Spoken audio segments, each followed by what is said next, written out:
Okay, let's, 7 o'clock, let's get this meeting started. Roll call, please. Weir. Here. Casanello. Here. Pater. Here. Larson. Here. Schneider. Here. Ramirez. Here. Morris. Here. Okay, let's do the Pledge of Allegiance.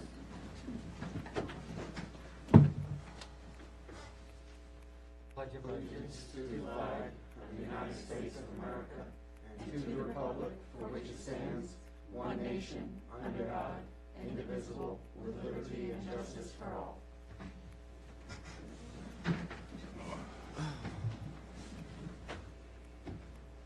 Okay.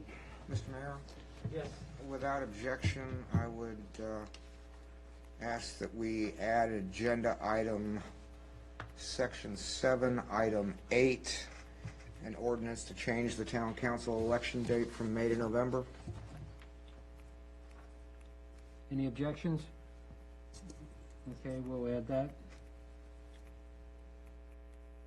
Mayor, if it's okay with the rest of the council to add after the invocation to resolution for acknowledgement of service. Any objections? You. Okay, that shall be added.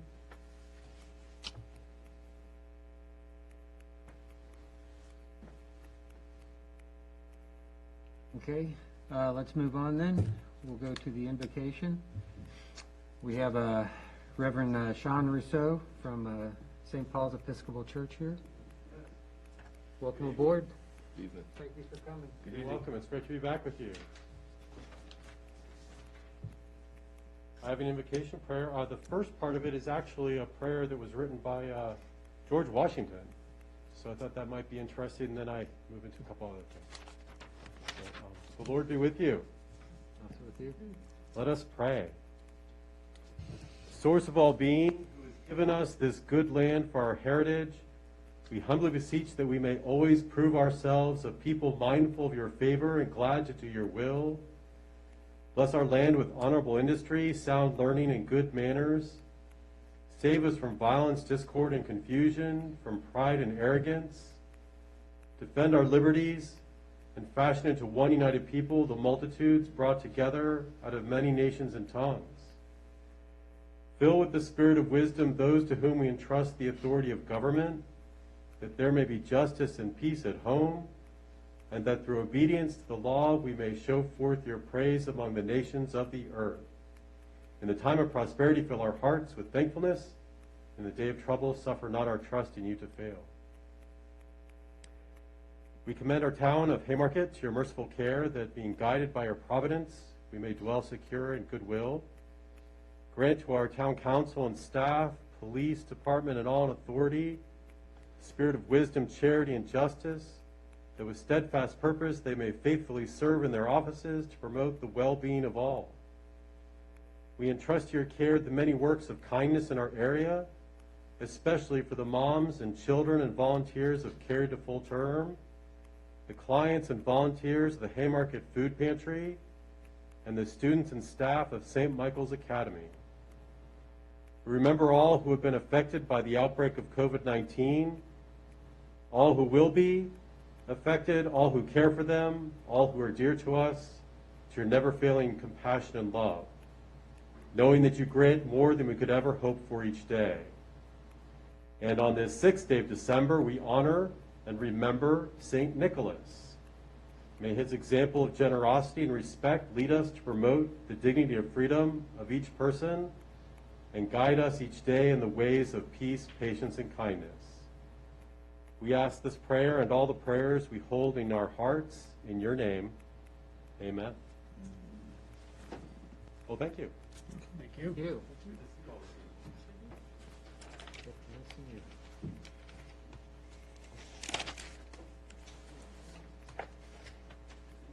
Okay, we'll move forward with the,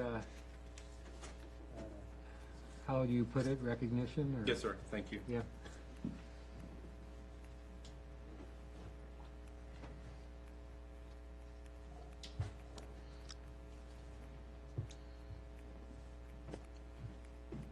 Mr. Mayor and Council, I'd love to invite Captain Greg Smith.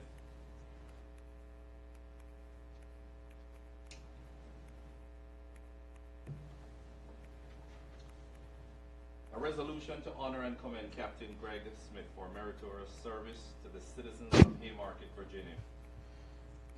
Whereas it is highly fitting and appropriate that the elected officials of the town of Haymarket, Virginia, should honor those exemplary officers who have been willing to risk their lives to protect and preserve the public safety.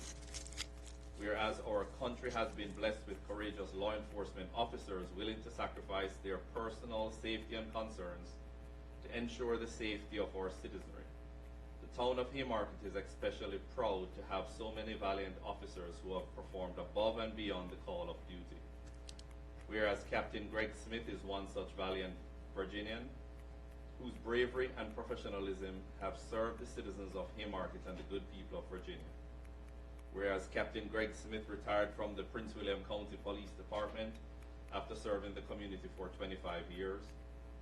Whereas Captain Greg Smith performed his duties with the Haymarket Police Department as both acting chief and police administrator. During these assignments, he kept the officers directed, counsel informed, and worked hand in hand with Sergeant Jake Davis to rebuild the department's personnel roster and bring policy to date. Whereas Captain Greg Smith has performed his duties with the utmost skill, dedication, and professionalism, all while foregoing his retirement plans and benefits. His service can only be characterized as outstanding. Whereas the Haymarket Town Council finds it appropriate to specifically recognize his dedication and of this courageous police officer. Now therefore be it resolved by the Town of Haymarket Council concurring, we hereby honor and commend Captain Greg Smith for his meritorious service with the Haymarket Police Department, salute his dedication, and offer our thanks for a job well done. Dated today, the 6th of December 2021. Mr. Mayor, can I invite you to come forward, please?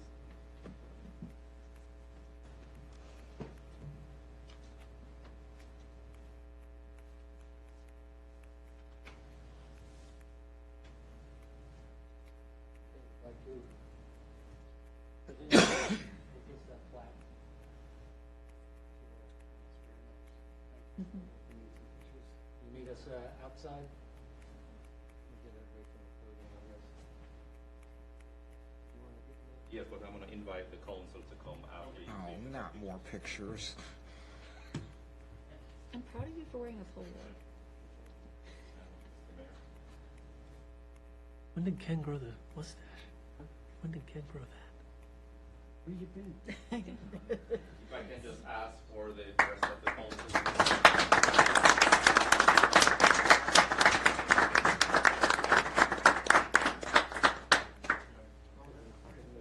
Yes.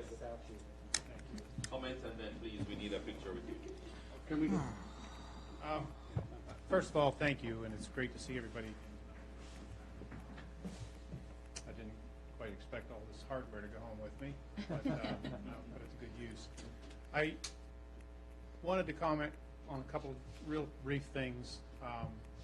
It was really enjoyable to come back and kind of knock the rust off in my mind, some of the things related to policing again. I'm really hopeful going forward that this was impactful in selecting what I think will be an excellent police chief for you. And I really encourage you to follow through on the sentiments that I picked up about accreditation. I think that is a mechanism to self-perpetuate the right policies so that the town doesn't find itself in this situation again. And I know it costs a little bit of money, but I think it's money well spent. And I think it's a stamp of approval by peers and state level officials that puts the Haymarket Police Department in a firm place on the map, if you will, to be doing the right thing. So please follow through with that. And I can't go without commenting about Sergeant Davis. When I worked here the first time, there was Officer Davis, and I mean, he's a great police officer and a great instructor. I've been around a lot of police instructors. He's a great instructor. But it really struck me this time about how much professional growth he has progressed or exhibited.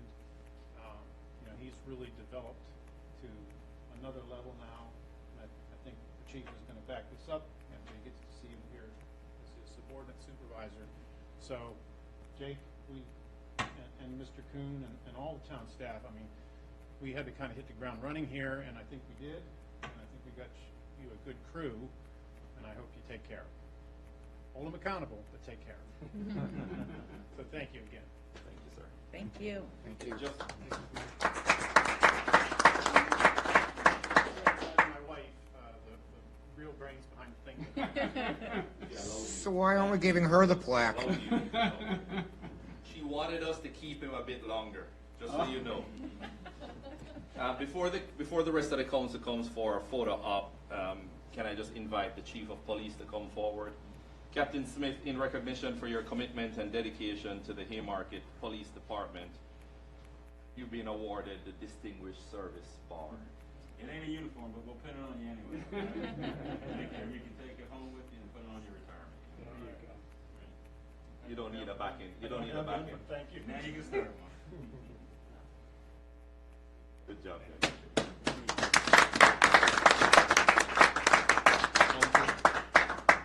No, I gotta leave it 10 minutes somewhere else.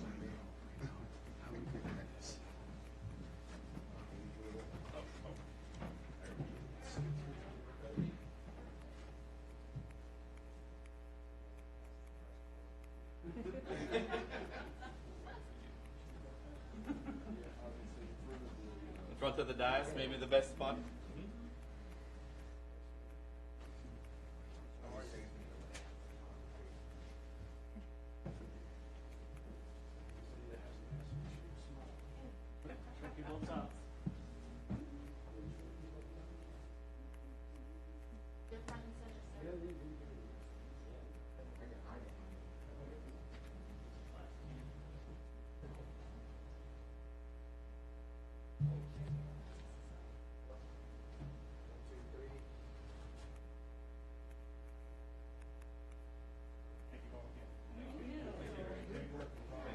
Thank you. Our next event's December 11th, if you want to volunteer again.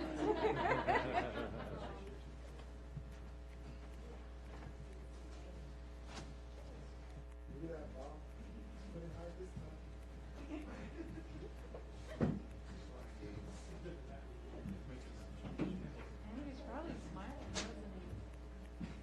wasn't he? What? Yeah.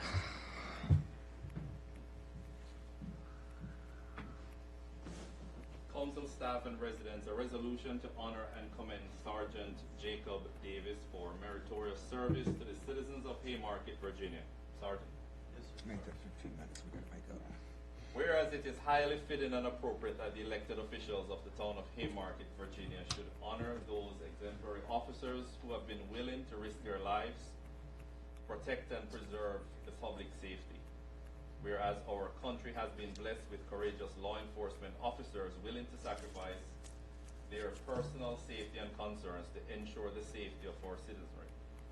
The town of Haymarket is especially proud to have so many valiant officers who have performed above and beyond the call of duty.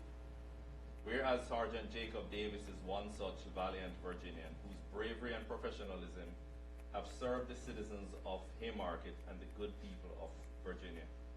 Whereas Sergeant Jacob Davis has performed his duties with the Haymarket Police Department for 9 years and 6 months as the last 6 months as the Haymarket Police Department's acting chief of police. Whereas Sergeant Jacob Davis performed his duties with the Haymarket Police Department as acting chief of police and continues to serve the citizens of Haymarket.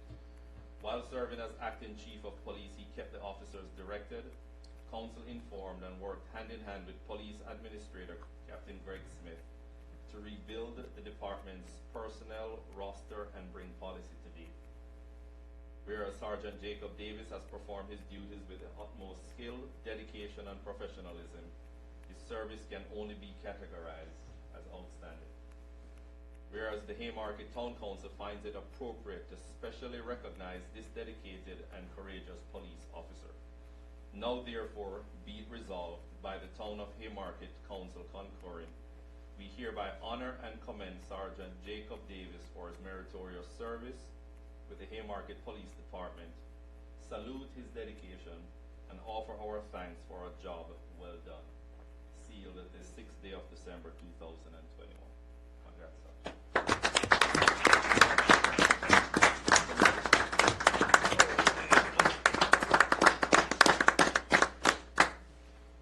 Mr. Mayor.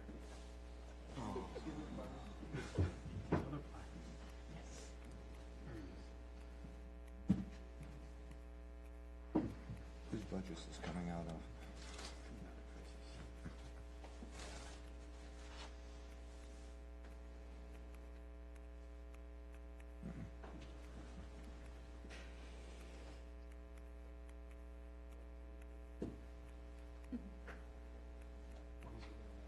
Oh, God.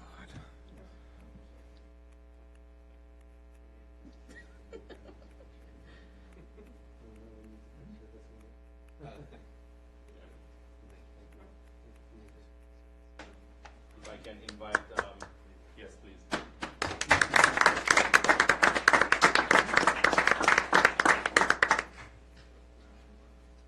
Sergeant Jacob Davis, in recognition for his commitment and dedication to the Haymarket Police Department. Hold on a Have we second. heard this before? Yes, sir. In recognition for his commitment and dedication to the Haymarket Police Department, along with his continuing community service and dedication to the citizens of Haymarket, Sergeant Jacob Davis is being awarded 3 recognition: Distinguished Service Bar, Police Commendation Bar, and Officer of the Year for 2021. All right.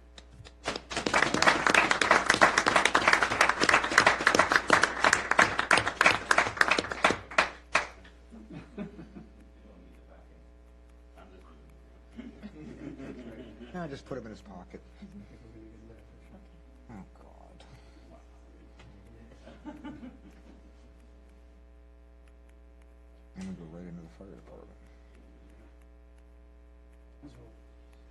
Let's make a move. sooner or later, buddy. Sooner or later. It's not like it's recorded. There. There you go. In an aisle now, sort of.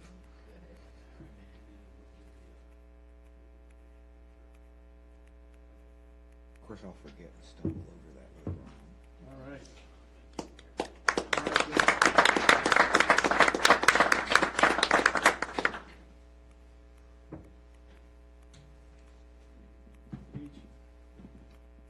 I wasn't prepared to give a speech, so I understand, sir.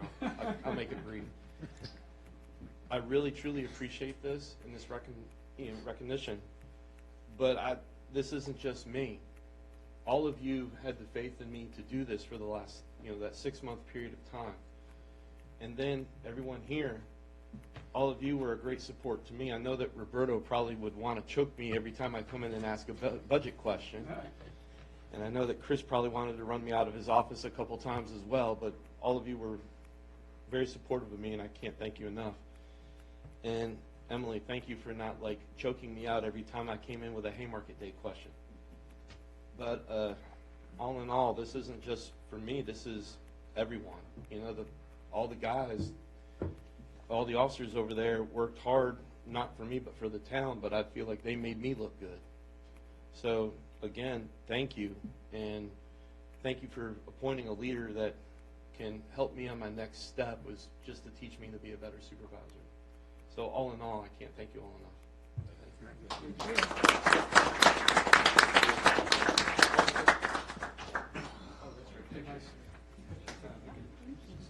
We took the shortcut over here, right? Yes. Shortcut.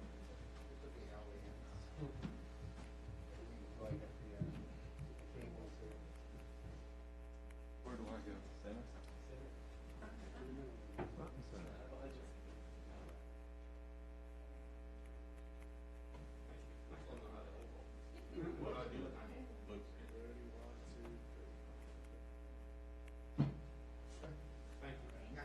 Before you sit down again, you don't have any more plaques.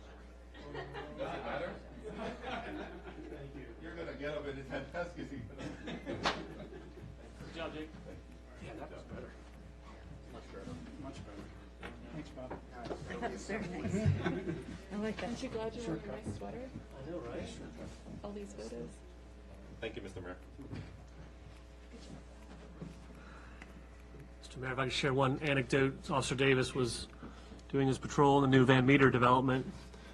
There's about a 12-foot high retaining wall now that makes the road level with my my living room. And so I couldn't figure out why my rear deck spotlight went off.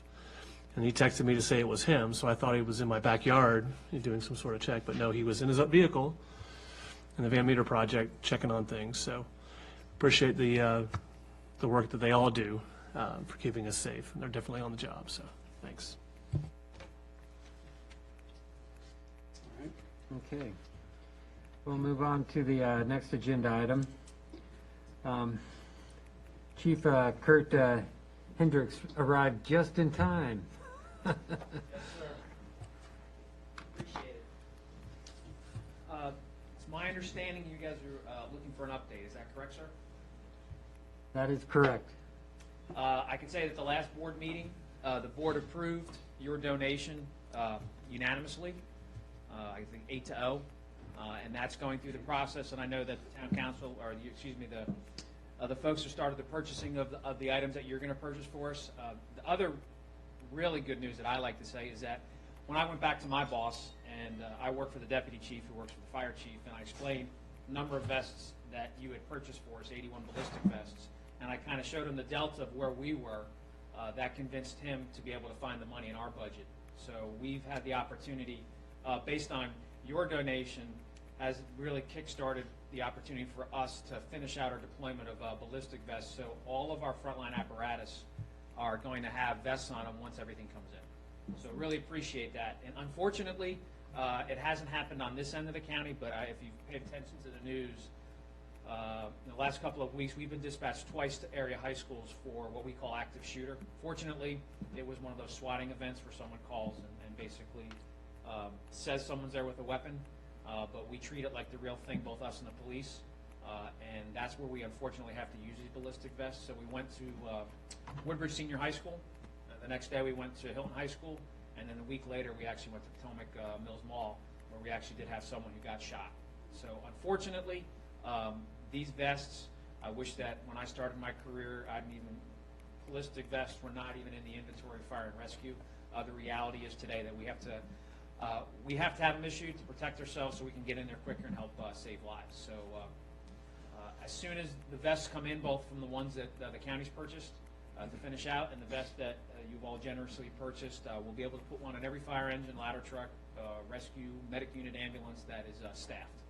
So it's going to give us the opportunity to be safer, gives us the opportunity to get into one of these terrible events a lot quicker and start to hopefully save lives. So as soon as they're in, we'll get them deployed throughout the area. So it'll be a benefit certainly to Haymarket, but also to the entire community. So sincerely appreciate it. Thank you very much. Thank you. Thank you. I appreciate the update. Does anybody have any questions they want to? Not a question, but just a comment, Mr. Mayor. Kurt, thank you for you and your department assisting with the Haymarket Day parade. I don't remember if I even had time to say thank you to you, but man, I really appreciate you guys stepping up and assisting. We will always, next year we talked about next year, you guys make a small street smaller. I don't know if we want to put one of our fire engines in the parade necessarily, but if you want our battalion buggy or our vehicle that pulls the boat that you help purchase some equipment for, we'll certainly put whatever you'd like in. We can certainly do that. If you'd like the boat that you guys helped outfit, we can put the boat in there being pulled by one of our pickup trucks. We can put our battalion buggy in there. I just don't want to necessarily put a ladder truck or a pumper just because we'd be touching just the side on both sides of there, and I don't want to accidentally pull Not down a next tent. year you won't. We're going to be dealing with that issue. Just be careful what you're offering, okay? Well, we certainly, and I tell you what, Chief Keen grew up in the area. He wants our department and our system to participate in the event. So we appreciate the invitation. So thank you very much. Of course. Thanks Thank again. you. Thank you, Mr. Mayor. You bet.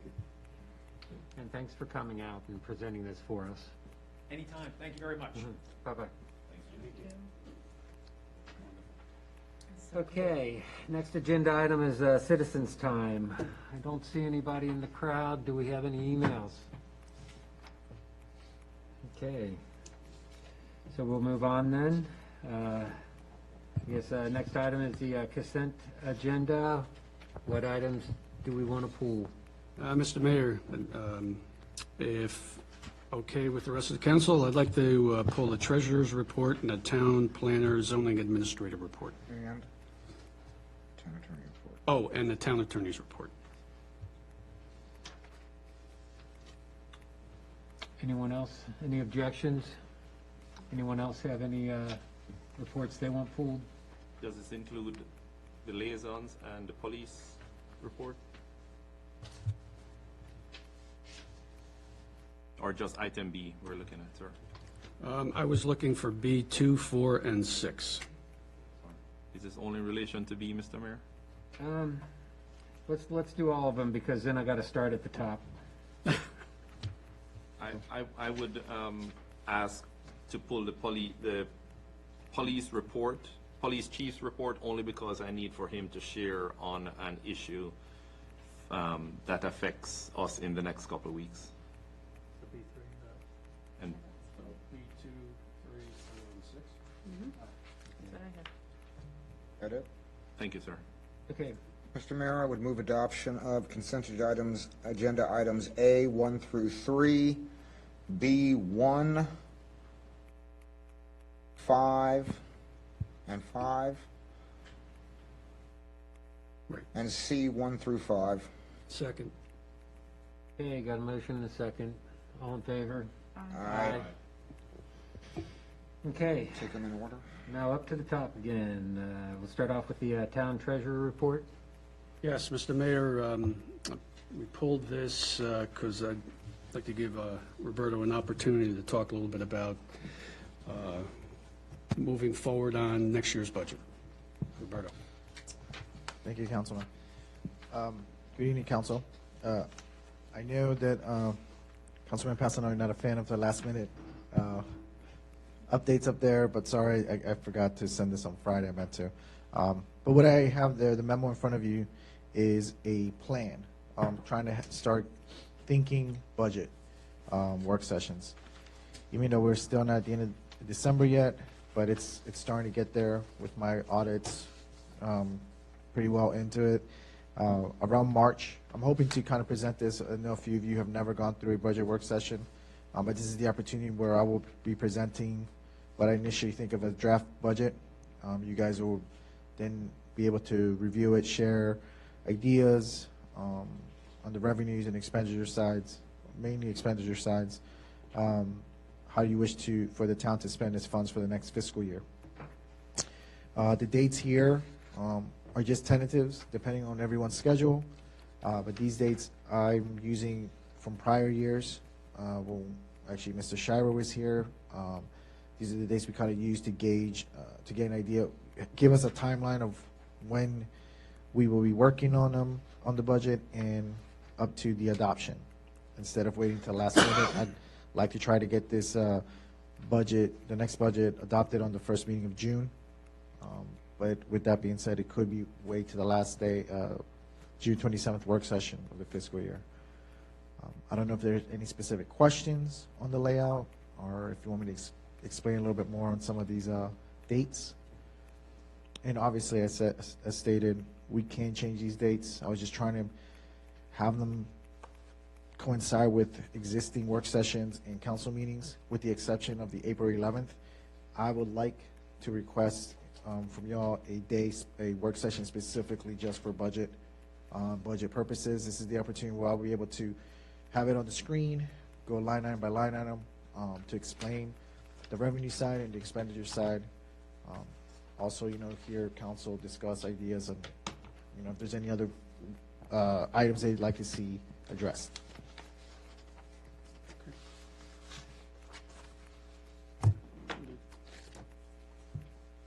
Everyone good? I think it's a fair request. Well, if there's no questions or maybe a discussion. Hold on, I just want to make sure that we address one of the newer items that will be on our budget, which gives us a chance to evaluate checks and balance of something that we implemented this year, which was the DMV Express. So, So if you could give us a status of it now and prepare us for next year. So I will, it's a positive trend on the revenue side. We're trending higher than what we expected for being 4 months in. But to give you the exact numbers with the operations costs and to set up, I would have to get them ready by Thursday. I can share with the finance committee, and then I'll send you guys all a report as to where we're at right now with that. Right, but just a feel for, I guess, the public, you know, The- are we on target? Do we Yeah. look like we made a good decision? No, we are definitely on target. We're above the expected revenue at the 4-month mark.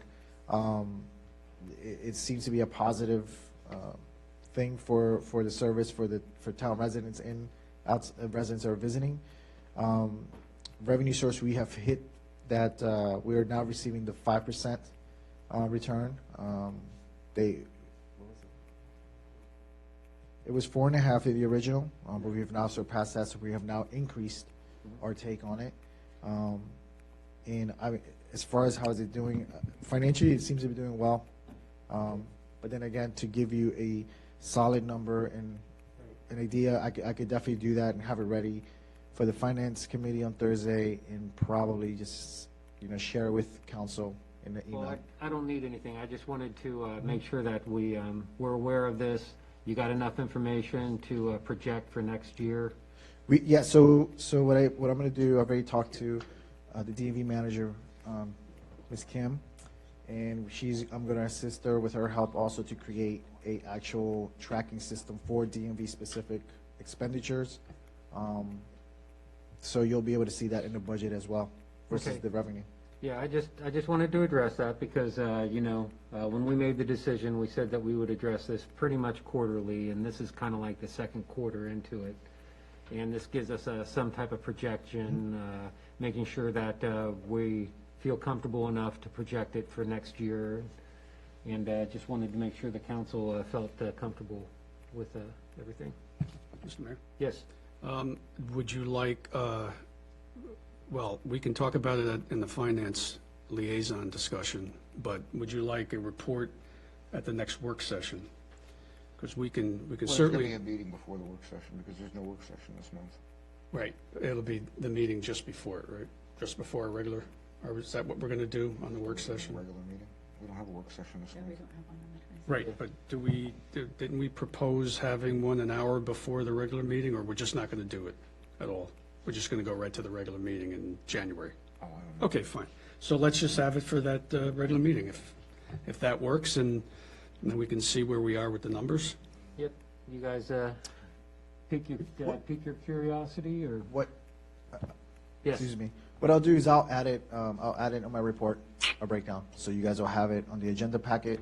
You guys can all take a look at it, and if there's any questions then, I'll be more than prepared to answer. Okay, Perfect. that's perfect. Thanks.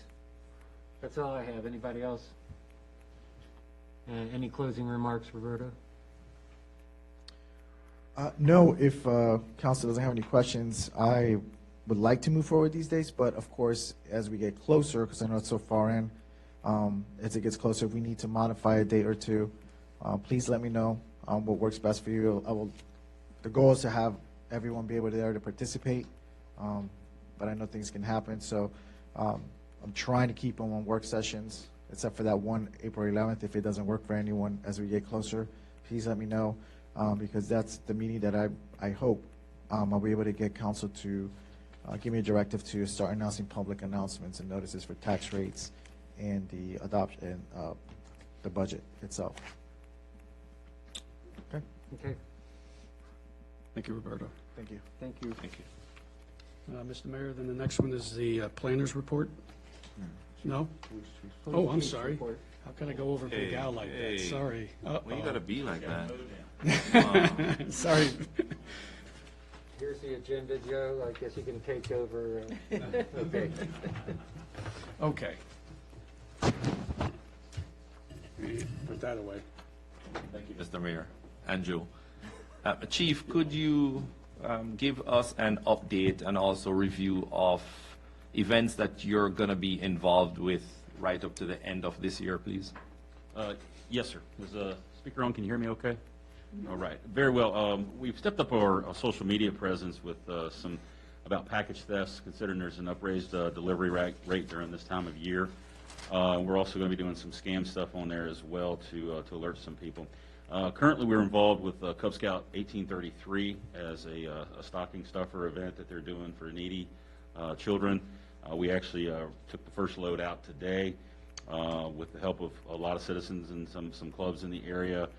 We was able to fill up the back of a van with some scarves, some toboggans, winter wear, hygiene items, and toys. And then we're also, with the assistance of Vice Mayor Pater, we're working with the Haymarket Regional Food Pantry. I know that she's already taken one load from the cart that's filled up.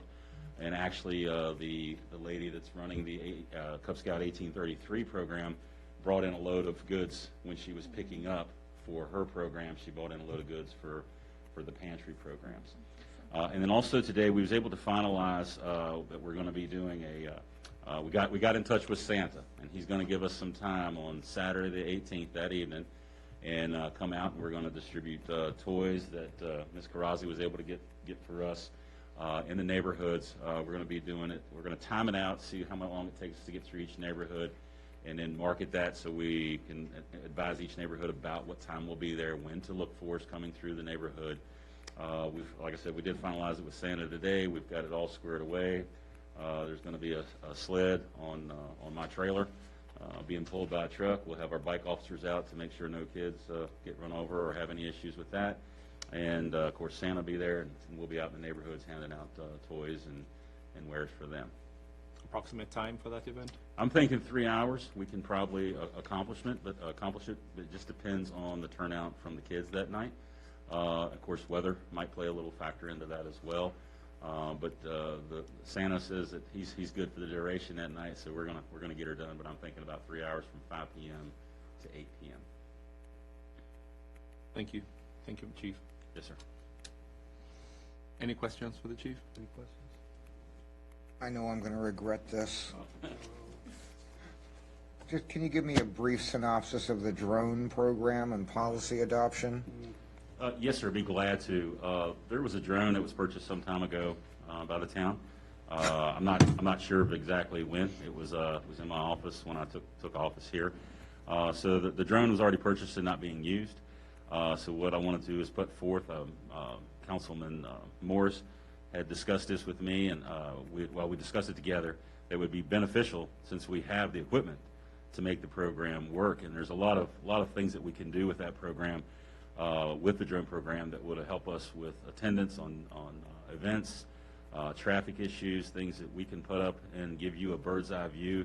If you needed something that changed in the town, if you wanted a bird's eye view of the construction going on the west side, to keep you updated in real time. Basically, the only expense to us is going to be the training currently, which is well within the budgets that's already been set forth. It's not an extravagant cost. But obviously, we're not just going to have officers go up, start flying drones that haven't been trained, practiced, and then following FAA guidelines. And then, of course, the policy adoption will be overseen by me.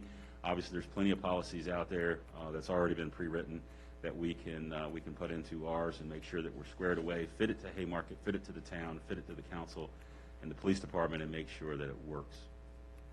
So we've got to. My understanding, they now have to be licensed or something? Yes, they do. Okay. Yes. Mm-hmm. There is a fair amount to go with it if you're going to do it properly. You have to be certified. Especially, it's a certification program. Especially with the police department. AA came out with new rules and regulations 4 years ago. Yes, that's correct. Especially flying over crowds. I mean, that was one of the big things that they came out with. Flying over people, flying in vehicles. I mean, they came out with a whole list like 4 years ago of new regulations. In many ways, it's very similar to training and certification that you have for locomotive engineers, which I went through many years ago. If you need that regulation, I have a copy of it. Is that for steam engines? Yeah, that was with steam engines, Bob. Wood. We had a drone in the town come down outside of the limits and actually hit it in the street. Really? There was no damage to her car, or some damage to the drone. But you see, that's why you do the training, make sure your policy's squared Exactly. And there are limitations on Personal or the ceiling. commercial drone, just out of curiosity? Commercial. And I'm assuming that this will incorporate, I guess, into our insurance. Are we going to check into our insurance policy for liabilities and? We can look through the parameters. Absolutely. Of that. I don't know if there was any, it would be any extra incursion of that, but I will look into that just to be certain. I would see it as just another special use vehicle or a special purpose vehicle at any police department. This would just happen to be carried.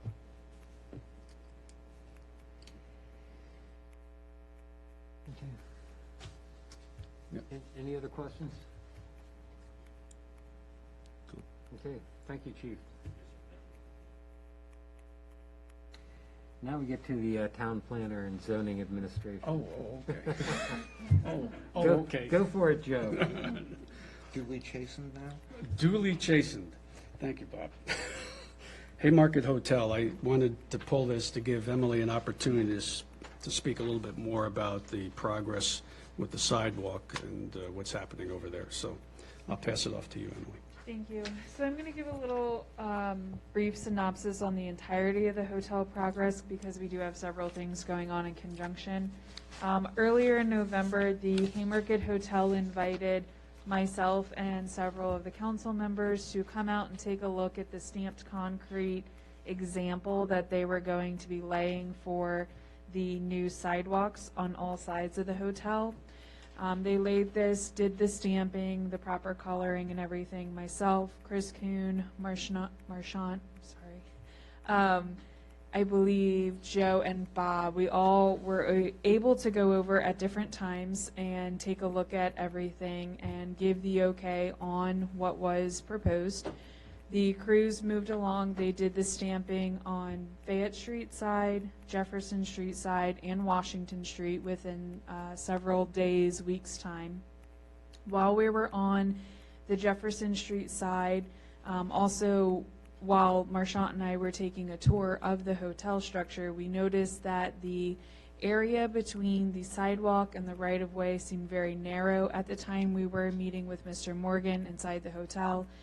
We did go outside, all three of us collectively, and we looked at the distancing. It was told to us by the GC that they were laying it exactly as it had been laid out by the engineers who did their site plan. So the engineers come in, and there are not true measurement markings on the site plans anymore. They go off of calculations using there's certain points that they drop. So the engineers had come out, dropped those points. They had laid out where this sidewalk would go. The sidewalk is shown within the easement area that was deeded to the town for the right-of-way. So that is something that I wanted to bring up to town council's view so that everyone is on the same page. They also continued along Washington Street, laying the front sidewalk. And I know that as we looked closer, many of the council members reached out and there was concern regarding the width of the sidewalk. So in our ordinance section 58-18.9, we do have it that states that the sidewalk shall be a minimum width of 5 feet or an applicable VDOT standard or the requirements of the American Disabilities Act. So in that portion of the sidewalk that is the most narrow is 3 feet and 9 inches. I think the biggest concern of this area is that there's also a handicap or a accessible ramp that comes from the structure. There's 2 doors into the conference rooms, and there are 2 ramps come out of each door, and they meet down in the middle at the sidewalk level, and then they would then go onto the sidewalk from there. So part of the concern is that these ramps are going to need a railing or some type of bollard, something to keep the people on the ramps from coming over the edge too far and harming themselves or people running into the ramps. So this is currently all under discussion. I did want to speak directly with our engineer. She will be back from her leave of absence this coming week, so I know that I couldn't speak with her prior to tonight. I do want to speak with her directly because she is the one who worked with me through all of the review period, and I want to have that discussion directly with her. regarding the sidewalk. So we will be bringing more information back to you guys in January. However, that's kind of where we stand today with everything on the sidewalk. Are there any direct questions? Emily, is I'm sorry. On Jefferson Street, the guy wire from the power pole that's in the middle of the sidewalk, is that scheduled to be moved, or? To be determined. Okay, Let me thanks. get back to you on that one. Chris? Thank you, sir. Is the hotel management aware of these issues that we're having or that we will be discussing with the engineer? I will be reaching out with them to discuss further, here are some of our concerns and make sure that they're fully aware. As for the sidewalk portion that was on Jefferson Street within the turn lane area that was deeded over, they are aware of that. We were there. We did discuss that. I'm going to be talking with them directly about the ramp out front on Washington Street and the narrow point on Washington Street. And in discussing it with them, is there or was there a follow-up recorded conversation about it? Were there emails that expressed the concerns that we had? There were no further conversations via an email aside from that day when we just met in person. And the answer from the GC was the engineers came out, they laid these stakes, they laid these lines. It will show in the as-built if they put it in the proper location. So there was no further discussion beyond that with their GC. Okay, I'm just thinking ahead, putting myself in their position, that it's always best when concerns like that happen to always follow up with an email. So there's a recorded conversation, but also a date stamp. Because they have done a lot of work since the area was walked by you and some council members. I'm tempted to say a minimum of 3 weeks has passed. That's probably So I think it's always a good practice whenever we see issues like this that pop up, that there's the potential for he said, she said, he put the line the wrong place, it's going to cost us too much to tear it out, to always follow up with correspondence. And that goes not just for businesses, it goes for residents too. If you ever are in a position that you walked a residential area and there's a concern, just to always have it noted and date stamped. Quick follow-up, Mr. Mayor. Are you done, Chris? Yes, sir. Thank you. Sean? As part of the tour that Emily and I had with Mr. Morgan, we had discussed the ramps. One of the statements made by Mr. Morgan was that when the plan was approved, the assumption was that those areas would be flat, would be level with the sidewalk. Courtyard Marriott has had to deal with what they termed, drive-by litigation, where these, for lack of a better term, these class action lawsuits about ADA access. So corporate now says every entrance to that hotel will be ADA accessible. And that mandated the requisite ramps that are out here. And so that was something that again, I need to follow up in writing, but during the discussion was disclosed that was something that as the building was moving forward through construction and they were addressing the ADA standards, that's where that ramp came out. I also shared a concern that with that narrow width, our shared use path transitions into a turn lane just past that ramp. If that makes sense. So right now we used to have the bike lane as sort of a buffer between traffic and the sidewalk. Right as that transitions is where that narrow edge is there. Is there an opportunity not only to put railing on the ramp, but some sort of bollard or some sort of other barrier on the backside of the, or on the curb itself? When you drive into Leesburg, right before you get to town of Leesburg, before you do the 7 bypass, they have a multi-use trail on the left-hand side where they put up some iron metal fencing. So they seem willing at the time to discuss once it's open, once they get all the construction fencing down. Now that it's there, how do we address it? How do we make it I think safe? that's part of the danger that I'm expressing, because now it's 3 weeks, 4 weeks after that conversation and nothing is recorded. And they have built their handicap entrance and violated the town's. So when you think about it, yes, they may have said that across the board they're going to address their handicap entrance into their building, but in the process of doing that, they violated our 5-foot sidewalk. So that's where discussions, personal discussions, cannot take place unless we have correspondence from the town that goes to the tenant or to the customer, because then it's going to get us deeper and deeper in trouble with he said, he approved, she said I could do it this way, and consider this a warning. We should, going forward, have everything recorded and not have personal conversations without any correspondence, without a stamp date on it, because this could be bad for the town. And now we're asking a town business, after the fact, a month has passed, and after the fact, we're now going to require of them, because we need the 5 feet. The 5 feet is not is non-negotiable. We need it for ADA, right? So who is it that's going to compromise, and who's going to tear out concrete and the handicap ramp that they put in place a month after it was initially discovered? But just to clarify, Councilman Morris, there wasn't I understand your point and your concern. There wasn't that discussion wasn't a commitment to or assignment of fault or anything like that. It was more of a discussion of how we're going to fix it. But you're right. I would agree that we need to do the follow-up to make sure we're on the same page in terms of what the remedy might be. It was just more of, this is the problem, what caused the problem, what are other opportunities, but we'll follow up from there. So, thank you. Bob? Emily, sort of shedding new light I hadn't considered before. At site plan, if I understand this correctly, at site plan, their entrance to the conference area was at grade level, and now it's not?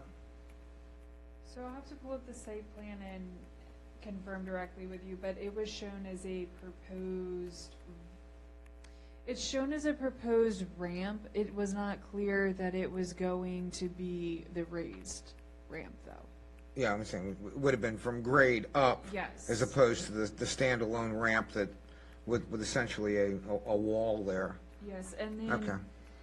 one thing to add on here, ADA minimum requirements for sidewalks are 36 inches. And the way that our code writes it, let me pull it up so I can read it verbatim.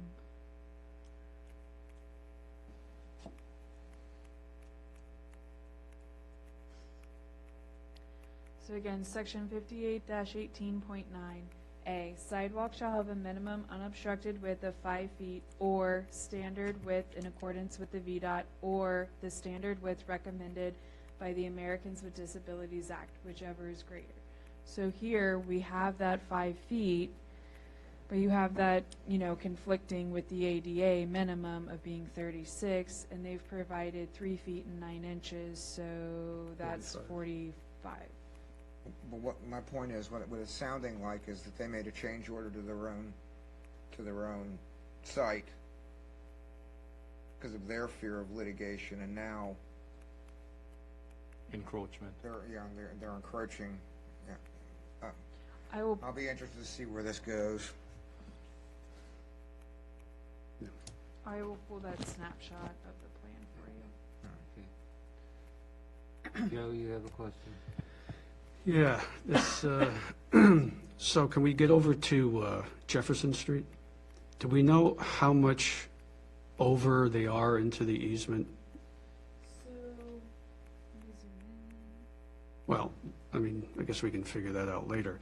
And I'm curious as to what's the mechanism for that easement? Is it in the deed? Okay. All right. Where I saved it. And it's a deed that we hold. No. Well. So the point I'm getting to is that has been deeded. It is our easement, or they have an easement. We have the land to build the turn lane. Yeah, I'm Mayor, asking Martin, I'm sorry. I think we need to gather the facts and get you Okay. a complete picture rather than try to piecemeal this. Okay, fine. There's a number of moving parts here. If they have a site plan that was approved, then after, 60 days, the site plan is vested. They have the right to build according to the site plan. Right. Then the question is, did they build according to the site plan? Right. Sitting here tonight, we can't answer that question. All right, so we have So homework to do. we have a number of things that we really need the town engineer to chime in on. Yeah. Okay. Yeah, because on the Jefferson Street, are you done, Joe? Am I interrupting No, you? go ahead, keep going. Okay, on Jefferson Street, also, does the site plan show elevation of this sidewalk?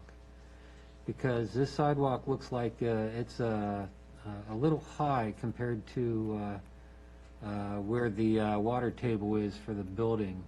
And if we end up having to move that because of all this problem, when we do put the turn lane in, I can see future problems with the height of this, in which we got to end up scaling down our roadway to be able to fit the sidewalk. So, Mr. Mayor, maybe that's another directive for Emily to find out. So we'll need to look at that as well. Are there any other, oh, well, I noticed that there were other concerns too, that the sidewalk and the curb weren't matching on the air elevations on Fayette. So that's another problem. I mean, I agree with Chris on the documentation and recordation of the issues. So it's on the record. They can't say, well, I don't think they would do that, but at least it's in a document that says, hey, you know, there are problems here. But I just want to go to the inspection on this. The county's going to do the inspection on this, correct? All right. So you'll have the, VDOT will get involved regarding it. The town, we will do the as-built inspection when they submit their as-built and show that they have done everything according, and then Katie will go out and do a site inspection of the work. But that is all after the fire marshal does his inspection and building officials do their Yes. inspection. Yes. So building officials have to do their inspection, and then fire marshal will do the inspection for the ADAs and the curb and gutter on Fayette Street. I don't believe that they have the purview over the curb and gutter, Okay. because that would be the site work. So the county only does the building code for us, so they would do all the building inspections, and they mainly stay interior. Okay. All the more reason why we need to get this, get all the facts, as Martin says, and document it. Correct. Bob? One of the things that you didn't show me earlier was the actual plat. And I don't know what day the site plan was adopted or approved, but it looks like the plat, the easement, or the, whatever it is, the deeding? The deed of consolidation, dedication, vacation, and easement was done 11 September of 2020, recorded, looks like the 29th of September in 2020.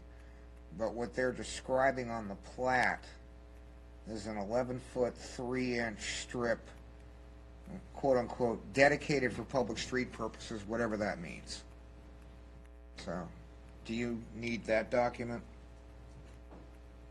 If you have it electronically and would I like do. to forward it over, I believe I have hard copy, but Okay. if you'll go ahead and send the electronic. Mr. Mayor, so Bob, on that, most of the sidewalks in town are within the VDOT right-of-way, so that's not unusual, having the sidewalks in it.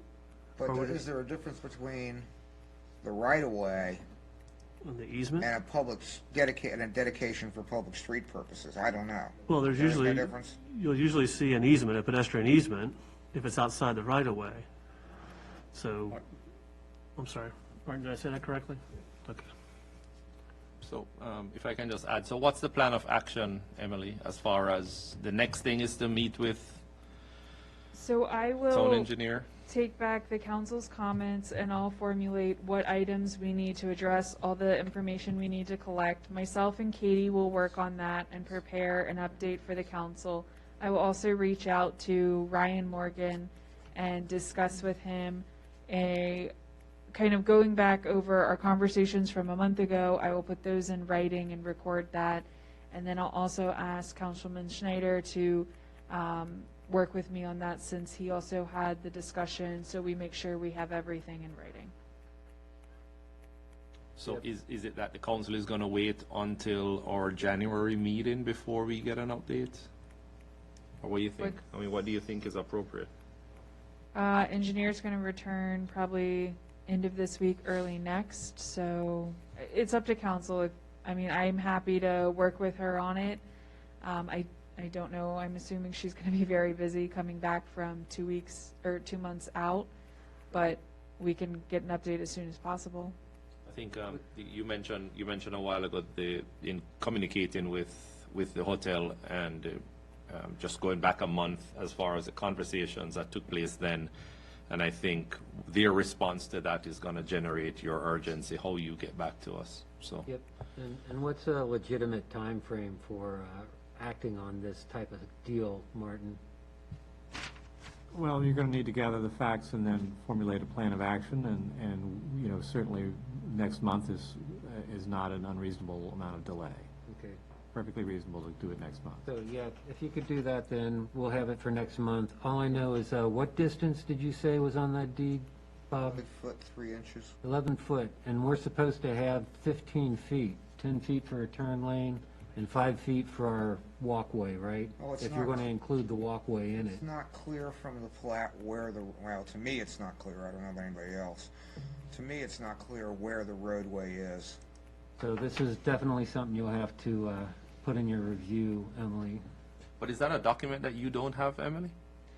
I have a hard copy of it here.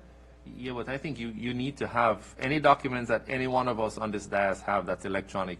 You and the staff, the rest of the staff, need to have electronic copies here. I mean, whatever it is that you guys are going to have to go through and do your own analysis as to what it is that you don't have, because that document should be in your possession and stored on that hard drive. Understand. So, if I may, Please. when is their targeted opening? End of January. End of January. And so they're still on target for that, January? To be determined. So the other update I was going to provide is they have had some issues with connecting to permanent power. So just for council's awareness, I did reach out to a Dominion point of contact, and we put them in touch because they were supposed to pull permanent power off of the Jefferson Street area, and then that was moved over to Fayette Street. The work was supposed to begin beginning of November, and it's been pushed several times. So I'm going to ask Ryan anyway this week for an update on if they were successful in moving forward with that. But as long as they get permanent power and they can keep moving through, end of January. And some of these issues and problems, they have to be corrected before that? Regarding the sidewalks.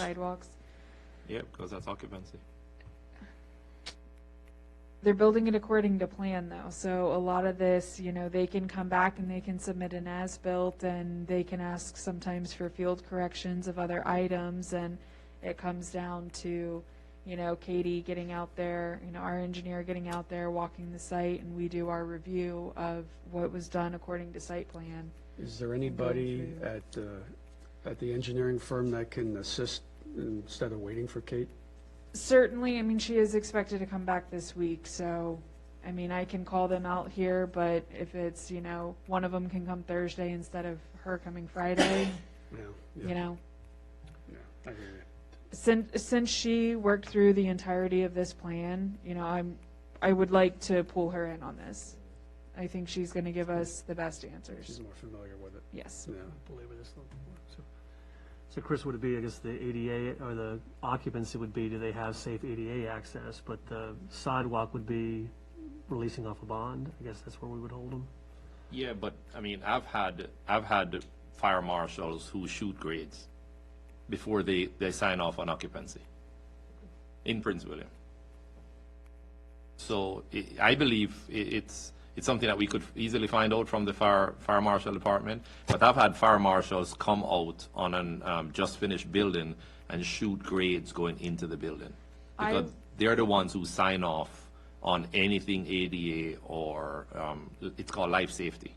I will touch base with the county fire marshals and see if they'll do that here in the town. And just ask them if that's their area of responsibility on a new building. So the plan going forward is we need to get some more homework, Yeah.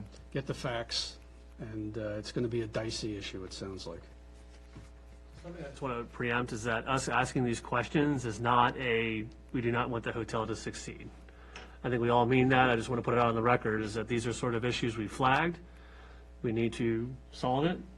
We need to make sure we're working ahead of time. But I do sometimes there's folks that are out there with thinking by asking these questions, we're somehow wanting the project not to move forward. I think it's just being proactive so that it can open in a timely manner, and we do have the tools that we need to make sure it opens safely and that it's bonded. So, thank you.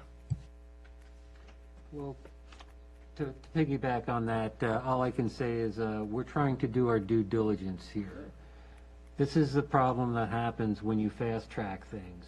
You force our engineers not to be able to assess this and totally evaluate every piece of this project. And this is what's happening here. These problems are from the fast-tracking that was done on this building by the previous council, the previous mayor, and everything else. So, you know, for us to try to do our due diligence, I sure as hell hope nobody out there is saying we're targeting people or trying not to make things succeed. My rant is done. Thank you. Very good. Emily, thank you for... Thank you, Emily. Appreciate it. Next question. Go ahead. On the fun stuff, Aldi, I saw on the Facebook they're opening this week. Yes, I too saw during our earlier meeting that they posted on Facebook that they're opening. I have not been, unfortunately, I have not been alerted of that. I thought that we had a good relationship of communication, so hopefully that was just an oversight. I'm sending them an email and just letting them know that, you know, our council and mayor are very supportive of them and would like to be present if possible at their ribbon cutting so that they know that we are in full support of their grand opening. If that's the case, it's at 7:50 Thursday morning. On your way to work, you could swing in and have a photo op. So, can I follow up with that, sir? I'll make sure I shade for that one. Go ahead. So with businesses like that, they're coming into the town, they have an occupancy, they're opening their doors. Is there any, I don't want to use the word documentation, but is there any procedures they follow as far as registering with the town that we know ahead of time that they're ready to go in opening their doors to the public, that we put it on our Facebook page and we promote it as much as possible? So most of the time what happens in the case where a business is coming into an already existing tenant space and they're doing tenant modifications, they first come to my department and they request a zoning approval so they can go pull building permits down at the county. I give them that zoning approval letter. I go through the process with them. I let them know when you get your certificate of occupancy and you're ready to open, please come let us know. We would love to do a ribbon cutting and be there for part of your big day. They also at that time usually go ahead and apply for a business license so that their, you know, everything goes under that account. But, you know, other than them coming back and saying, hey, I got my CO and I'm ready to go, it's on them. Most of the time, this is actually one of the first times that one of the larger businesses haven't come in. The smaller businesses are usually really great about, hey, you know, I want to come in, I'd love to do a ribbon cutting, I want to invite council to be there. And I have communication with them. I mean, they helped us out a great deal with Haymarket Day, but as a bigger corporation, I think they have a lot of different departments that do different things for them. And sometimes, even though you're located in the town of Haymarket, they first see Prince William County and they invite Prince William County Economic Development and those other people to attend thinking that they're in the county. I think it could have just been an oversight. Emily, I didn't mean that as a slight to you. No, maybe no, maybe a soft opening. Yeah. You know, I just. No, I'm glad you said something because I was actually looking on Inside Nova and then I saw it pop up as Haymarket Aldi opening. I was like, oh, yeah. The Facebook is always listening, so I must have said Aldi and then it magically appeared There you in my go. feed. So. Nonetheless, exciting to have a grocery store back in town, however it happens. Yes. Okay, any other questions for Emily? Any update on McDonald's? Just started this They week. definitely started late. I had a pre-construction meeting with them, and they were all scheduled to start on the 29th, but I think they started later that week. But it's all torn up. If you go through, they did a good job closing everything off. They've torn up the site there, so they're working in that drive-through area. They have done a lot of kitchen renovation stuff already. They've taken out a lot of the old stuff, so they are working inside and outside.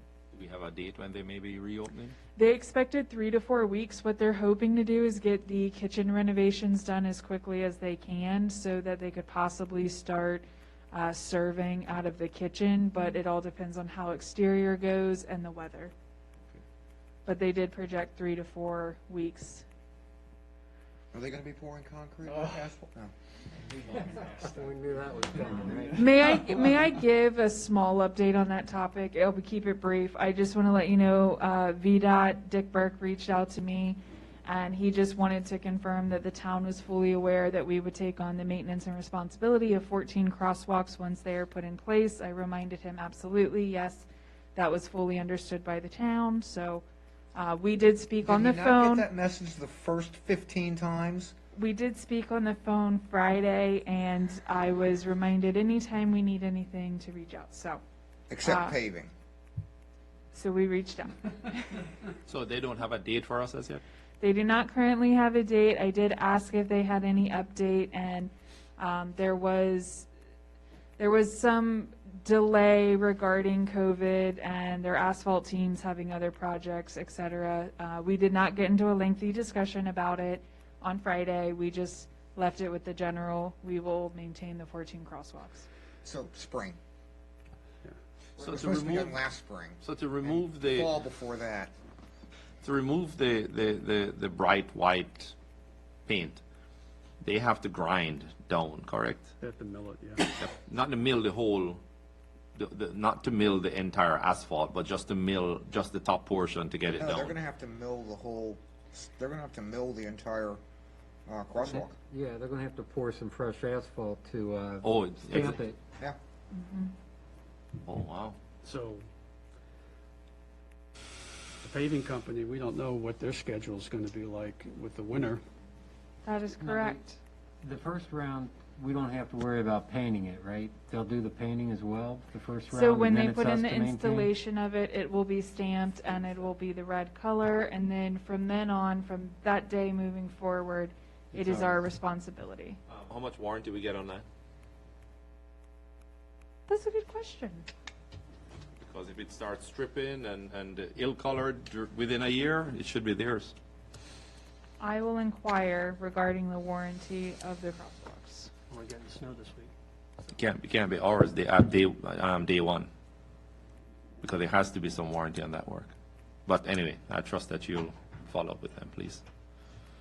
Emily, questions on the fairgrounds? It looks like they're rocking and rolling. Is it right now just the grading, just to do pad-ready sites, or are they still going after the townhomes first, or?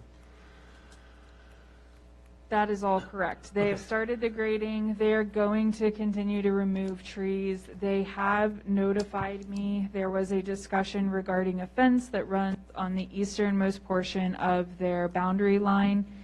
They did notify me today to let all residents and business owners on that eastern boundary line know that by January 3rd of 2022, they need to make plans to have a fence or something up so that pets and so forth do not get out. So I will be, probably I will go in person to those residents. It's just a few over there. So I'll go in person and let them know, and then we'll follow up with writing and an email and say, you know, they reached out to us, here's a plan. Because that will affect 5 properties, 2 businesses and 3 residents. They're having to take out fencing? It's an old fence that was on the Crossroads Village property that they put in a long, long time ago, and it was probably under BM Smith. And so they just wanted to notify the residents they're removing it, because a lot of those residents have that as their backmost fence. They built up to it. Gotcha. And since a lot of them have pets and Gotcha. So so that fence forth. is on their property? That fence is on their property, there being Crossroads Village. It's on the Crossroads property. Just pay them for it and just move it over. Move it over. Thank you, Emily. Appreciate it. You're welcome. Okay, any other questions? Okay, we'll move on then. Town attorney report. The only question I had was, can you just give us a brief thumbnail on the TOT changes we have to do, or proposed? Yeah, I'm happy to. The transient occupancy tax ordinance that I have prepared and sent to Mr. Gonzalez this afternoon will requires adding some definitions, primarily dealing with intermediaries. So accommodations intermediaries like home stay and Airbnb will be collecting some of the taxes and remitting them to the town, and there's a process for that. There is also a change to the statute revolving around the scope of the tax and what is covered by the tax and what is not. And so I've mirrored those provisions in the draft ordinance that I've provided. Essentially, that's it. Other than that, we're keeping everything the same. The tax rate can remain at 7%. The requirement that it be treated as an escrow fund, basically, it's your money. When the person renting the room pays it, and the hotel or other provider is simply holding it for you, that's in the law now. That stays the same. There are a lot of things that stay the same, but then a few things that do change. So we'll be bringing that forward. Yes, sir. So you will need to change the ordinance. Are there any changes to the agreement with the hotel? I will look at that again, but I don't think so. I wanted to reach some kind of agreement with staff as to what the ordinance needs to look like, and then we can go back and look at the agreement. But I expect, the agreement recognizes the fact that an ordinance is a legislative act, and you can't contract away the ability to have a legislative change. So, there's really nothing in there that would be, that would make any ordinance change invalid. Obviously, any ordinance change is still valid, regardless of what the agreement says. The question is just, it may create some administrative issues, but we have not set that up yet with the hotel, so we'll have an opportunity to set it up right the first time.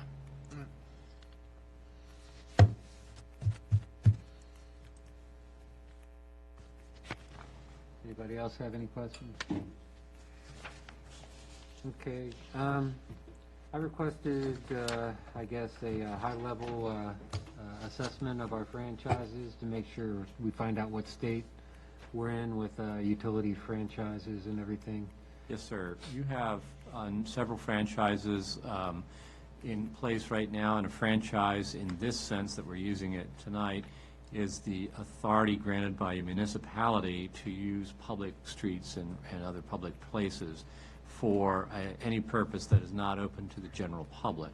So as a member of the general public, you can't string electric lines along a street, but if you have a franchise for that from the locality, you may do so. So Dominion Virginia Power, it has a franchise from the town. It has expired, if memory serves me right. And but when a franchise expires and there's an incumbent utility provider providing utility, they continue under the old franchise. It's like holding over under a lease. If you don't move out when your lease ends, you're still bound by the lease when you're living in the house, and same thing applies to a utility that's using the streets on the franchise. The same franchise rules apply. So we could go and try to renegotiate that franchise, but we don't have very much leverage in that Dominion Virginia Power is a monopoly. It's a state-granted monopoly, so they're not going to go anywhere. It's not like you can bring in somebody else to compete against them. So your leverage is minimal.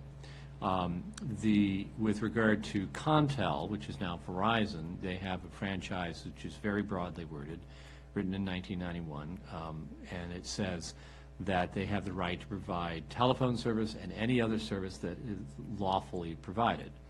So if they have authority from the Commonwealth of Virginia to operate as a utility for internet service, for example, they could do that on the existing lines, the copper lines and the fiber optic lines.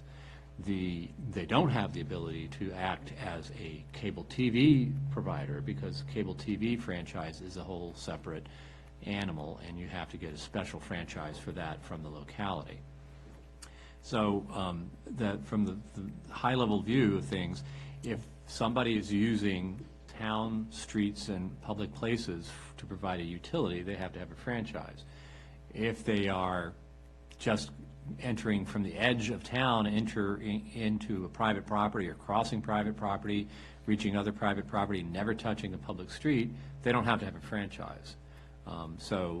It's the fact that they are using the public streets and other public places that requires the franchise. First of all, thank you for that explanation earlier.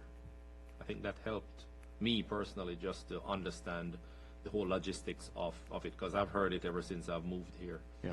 But is there a letter that the town admin can have that you word that we could forward it to them, to residents who may have questions, instead of just saying that's a personal matter? You understand what I'm saying, Mr. Mayor? It's like our admin staff need to be equipped with the right answer in order to share with our residents. And right now, we may have portions of that answer, but I think it's unfair to our town staff to come up with that. So in some ways, it's that letter, that long letter from the attorney, shrunk down to the point and just hitting the basic facts concerning it. It would also provide consistency in the messaging. Yes.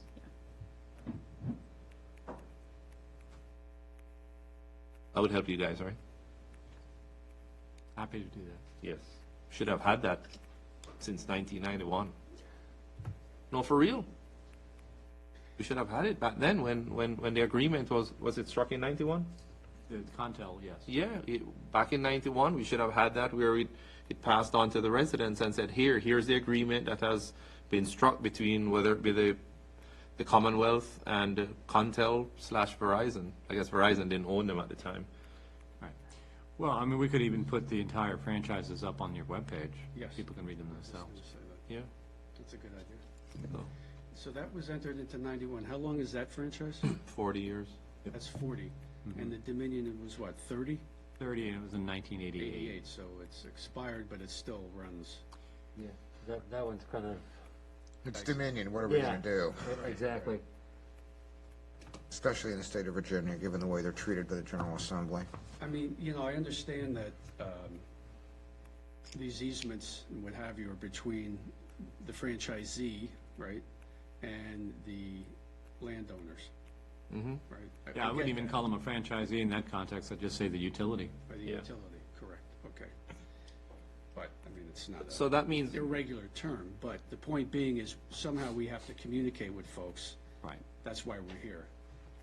Right. We And have let no, them know, I mean, we can't get in the middle of that issue between the landowner and the utility. Right. However, we can give them information, and then once they have information, they're armed to represent themselves better. right. So, for example, if we had a utility map showing exactly where the lines currently are, we could put that up on our website, and that would be helpful to property owners or prospective property owners to see where are the lines. Right, because right now, we don't know exactly where they're going. I mean, we know that they've been through Green Hill, we know that they're going, the villages, I think, up on Blight. Are they going any further? We don't know. And it would be very helpful if we did know, and perhaps the map would be kind of, help us divine exactly where they're going, but at least we would have a sense of where they might be going, and we could communicate with folks. Well, with respect to Green Hill, their legal counsel did provide a map, Of sorts. generously calling it a map, of the easements that they had. It was not on every property. Some certain streets. Could we push them to provide the same for the villages, just as have them provided as a courtesy? Because I know we're going to get the same calls. And my guess is with the villages, since it was a newer development, they're probably going to have a much better. I mean, we could try and find it in the court records, but it's searching for a needle in a needle stack. Yeah, they would definitely have the ability to create such a map much more easily than we would. Yeah. So I certainly think it's reasonable to ask them to provide that. Yeah, and also, something in the sense of what their plans are and what they plan on doing. I mean, we've had some complaints by residents who said, I all of a sudden had a junction box pop up in my yard. I was going to put a fence right there. Now I can't. Wow. So, what kind of power does the landowner have on discussing when a junction box gets put in or when it doesn't, and what the negotiations are? You have to read the language of the deed, and if there's an accompanying plat or sketch, you need to look at that and see what it says. And if it says that they can put above ground or below ground facilities in connection with the utility lines, then that means they can put a box up on the surface of the ground. So at that point in time, whether it be a box going up on the private residence property or them cutting a sprinkler pipe, that is a matter between the property owner and the utility company. Right, and they handle claims all day long. I used to be registered agent for one of the subcontractors for one of the large utility companies. I got served with a lawsuit every week, sometimes several times a week, because they have the low bid subcontractor goes out and does the work, and they're cutting lines left, right, and center. So property owners definitely need to stand up for their rights. Right, but our role is to be somewhat supportive in them standing up for their rights. Certainly. I mean, you're somewhat inured to it because you went through it, right? And it was a weekly, daily, whatever it might be. But somehow, we need to be at least a voice for folks in town. Right. So they know we have their back. Right. And Yeah. so that's the political side of the equation, right? Not the legal Certainly, side. yeah. No, I think you're certainly within your rights to tell people to, get a copy of your deed from, if you still don't still have your title report from when you bought your house, you go get one from the courthouse and see what it says. And if you have rights that are being trampled upon, you need to complain. Exactly. And if we have a contact person that they can contact, I'm happy to share that. So much the better. Right. Ancillary but related issue. Is there anything we can do about the condition they're leaving the public streets in? Well, they're supposed to be getting a VDOT permit. In fact, they did, in fact, have a VDOT permit for the work that they did a few weeks ago. And if they are in violation of the VDOT permit, then that's VDOT's responsibility to enforce. So if they're cutting pavement and putting a cold patch on it and not planning to come back and repave that any better in the spring, then I've got a that's an cold issue. patch that's already coming up in front of my house. I'm And not they surprised. have not adequately cleaned the mess they made in the public roadway. My yard, they cleaned up. The public roadway, a bit of a different story. There again, I think we can certainly point people to the resources, contact VDOT and see who the contact person is at VDOT, who can then come out and inspect and make appropriate calls to get that situation taken care of. Because if it's a public safety issue, we need to jump on that immediately. I mean, it's already, the cold patch is already coming out, and they went down several feet. Please take note, Emily. Yes, and I'll just say quick passing, in the past I have had to submit some VDOT permit concerns regarding our streets, and they'll come out very quickly and take a look and issue certain notices as required, so. Well, they had no flagging operations at all. Well, that's a very serious concern because, if you're I not. mean, throughout the flagging- entirety of the project, they never had a flagging operation for any of their equipment, and, quite frankly, they were parking equipment at the corners. Yeah, they parked in my yard until I went out and told them to get the hell off my property. Literally. VDOT number with all of you, so you can pass it to your constituents appropriately. Is that how you would want us to handle this, or you want us to direct them to the office here? Regarding the VDOT permit. Regarding, let's say it's Bob, and he has that cold patch coming up.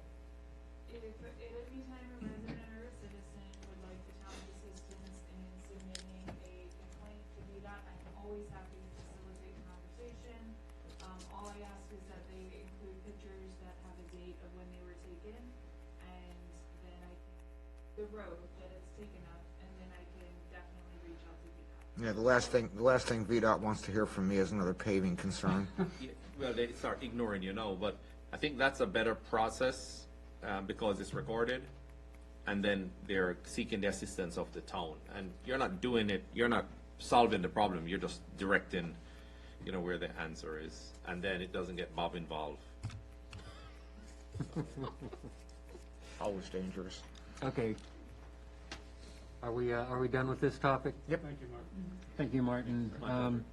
Another thing that came up, and I kind of asked you to do, is try to assess all the leases that we have in place to make sure that they are fairly legitimate. Have you had a chance to really look into?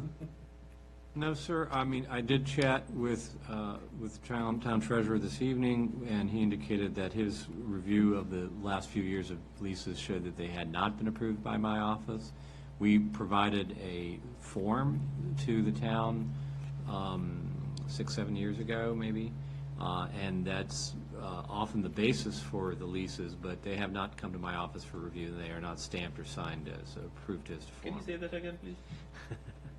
The town attorney's office has not approved as to form most of the leases entered into in the last 5 years. Now, in my opinion, guys, this is a legal document that should be going through our legal counsel. So I don't know what the consensus is, but if you guys, I'd like to do a roundtable real quick. Joe? Before you even go there, we have an ordinance in place that was put. I'm sorry? Policy, thank you. Correction. Policy that's in place that we should be following, that was adopted in 2014. I don't know, I didn't have a signed copy, but I found a copy of it.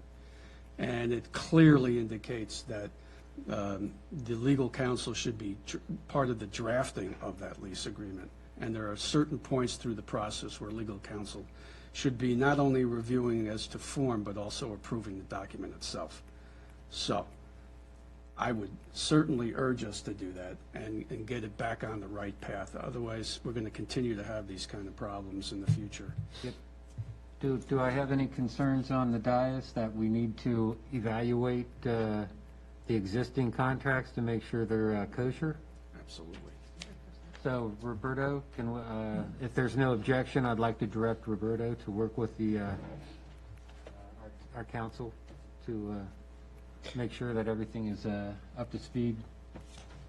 The only suggestion I would have with that, Mr. Mayor, is just messaging, and just the messaging of when we go through that exercise, and Roberta, I'm sure they'll do a good job, just sort of, this is why we're visiting it, this is what helps you, sort of, rather than sort of, I don't think it'll come across as adversarial, but just make sure the messaging is that we need to make sure your leases are legally established, that you have protection, and then make sure that you have your rights under that lease. So much as it's helping the town, it helps those lessees as well. Right, but I don't think we need to really address it with the With leasers unless we find legal issues with the Exactly. contract.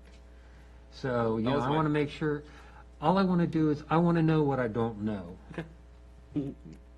Right, that was my thought too. We're not going to the leasee Yeah, on any of the we're items. just making sure We're just that reviewing we're them. doing things right, and if there is a problem, then we can go to the leasee and say, hey, we need to shore this up a little bit. We need consensus with you, and, Bob? I'm going to hop up on my soapbox. Go for it. No, I mean, I'm tired of this. Every time we turn around, we've got policies and practices in place that haven't been followed for 5 years. And then we uncover the landmine, and we're left dealing with it, and the town residents are left paying for it, and I'm tired of it. I'm really damn tired of it. I mean, a lot of this stuff was established so that we were using best practices. It limits the town's liabilities, and yet time and time and time again, things were ignored, shortcuts were taken, the town attorney wasn't brought in, wasn't looped in, and we're going to end up paying for it again. And I just, with the amount of money and the amount of time and effort that we have had to expend over the last 18 months is just ridiculous. Because somebody took it upon themselves to circumvent the system and just do it his way. And it's wearing me out. Your rant is heard. Thank you. Wait for the next Deja one. vu of me There's another earlier. one coming. There's always one more out there, man. All we're trying to do is just to make sure we follow the policies. It's just, maybe I take it too personally, but it's just one thing after another. No, I don't think you're not. It's not personal. Yeah. No, I'm taking it personally. I'm just reading the God. Bob, do you need to step out for a 2-minute break? Okay, let's kind of get this back together and continue on. We still got a lot going on here. Huh? It's not personal, it's just business. It's just business. Okay, is there anything else Fredo, for you're my the, brother. is there anything else for legal report, the attorney's report? Sir, thank you. And Mr. Mayor, thank you for requesting that type of clarification. I think it's a good practice.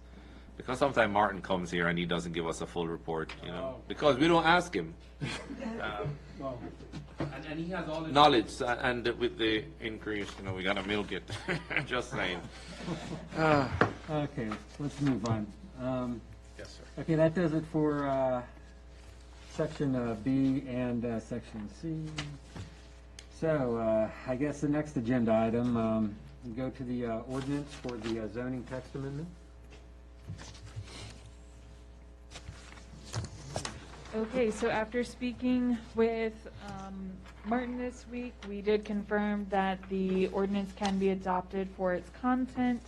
And so I have provided for you a draft ordinance up on the dais. And if you guys want to take a look over that, it is the very similar draft ordinance that was adopted in 2017 with the last update. Of course, the dates have been modified to accurately provide our public hearing dates as well as when commission forwarded it on to council. So that is there for you. Is this? Yes, that's correct. If you flip one page, you'll have the ordinance draft. We don't have to read. Now, Can I make a motion, Mr. Mayor?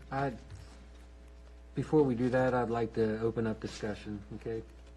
Mainly because I want to get the Ts crossed and the Is dotted by legal counsel. Yes, sir. Everything's in order. By approving, if you approve the draft motion to adopt ordinance 2021-002 as presented, you will be adopting all of the zoning text amendment changes that have been presented, including the ones that were added after the public hearings. Okay, and how about the issues with format changes so that it goes into Muni code okay? Yeah, the issue with regard to formatting is not substantive, and therefore you can format it any way you want, have staff format it, you can have Municode format it. None of that makes any difference in terms of the indentations and so on. You know, the formatting that can't change is things like the subdivision numbers A, B, C, 1, 2, 3, because those are often used as cross-references, and those you don't want to have changed. But anything that is in terms of fonts, font sizes, and indentations, that's typically not going to be a matter of substance. That's going to be just a matter of presentation. Okay, I'm happy. Joe? And this motion is good? Yeah, if you want to read that one, I would only add at the end, after concerning zoning, I would say as presented. Okay, in that case, Mr. Mayor, I'd like to make a motion. I move to adopt ordinance number 2021-002, ordinance to update Chapter 58 of the Code of Ordinances of the Town of Haymarket concerning zoning as presented. Second. Okay, got a motion and second. Last chance for any type of discussion. Do you have something, Marshawn? I just had a question, Martin. Could you explain the effect of this ordinance? Those that would feel like they have entitlements under the existing ordinance, unless they have a plan or some other. This would not impact those plans that are under application, or what's the? It could affect, if a property owner is seeking to have their rights vested under the approval granted by the town, such as a special use permit, they have to comply with what's called the SAGA statute. The SAGA stands for Significant Affirmative Governmental Act. And it requires that the property owner pursue the acts that are, for which the approval was given diligently and expend significant funds. So you can't just sit on a saga and expect it to ripen into a vested right at some indeterminate point in the future. You actually have to work the plan. So I would say that that's one issue. Now, anybody that's got a existing use as non-conforming, that becomes non-conforming as a result of this, or an existing building that becomes non-conforming, can continue to maintain that existing building or use in its non-conforming state as long as it doesn't change any more than the ordinance allows. The ordinance does allow for some changes in non-conforming uses, but you have to read the text of that very closely. So do we have any active SUP right now? I thought the answer was no to that. Well, the Starbucks is still underway, but I don't know this ordinance affects that, so. The other SUPs, gonna be the one on Jefferson Street for, it was retail on the bottom floor, 7 times. Williams. Williams. Williams property. Is that still bonded? They only ever have an approved SUP, there was no additional work on the project. So that would pretty much fall under a saga consideration, right? Quite possibly. Yeah. We'd have to examine So, that. so that would be the only, Is that the one that they came in, got the SUP, and then put it up for sale? That's correct. Okay.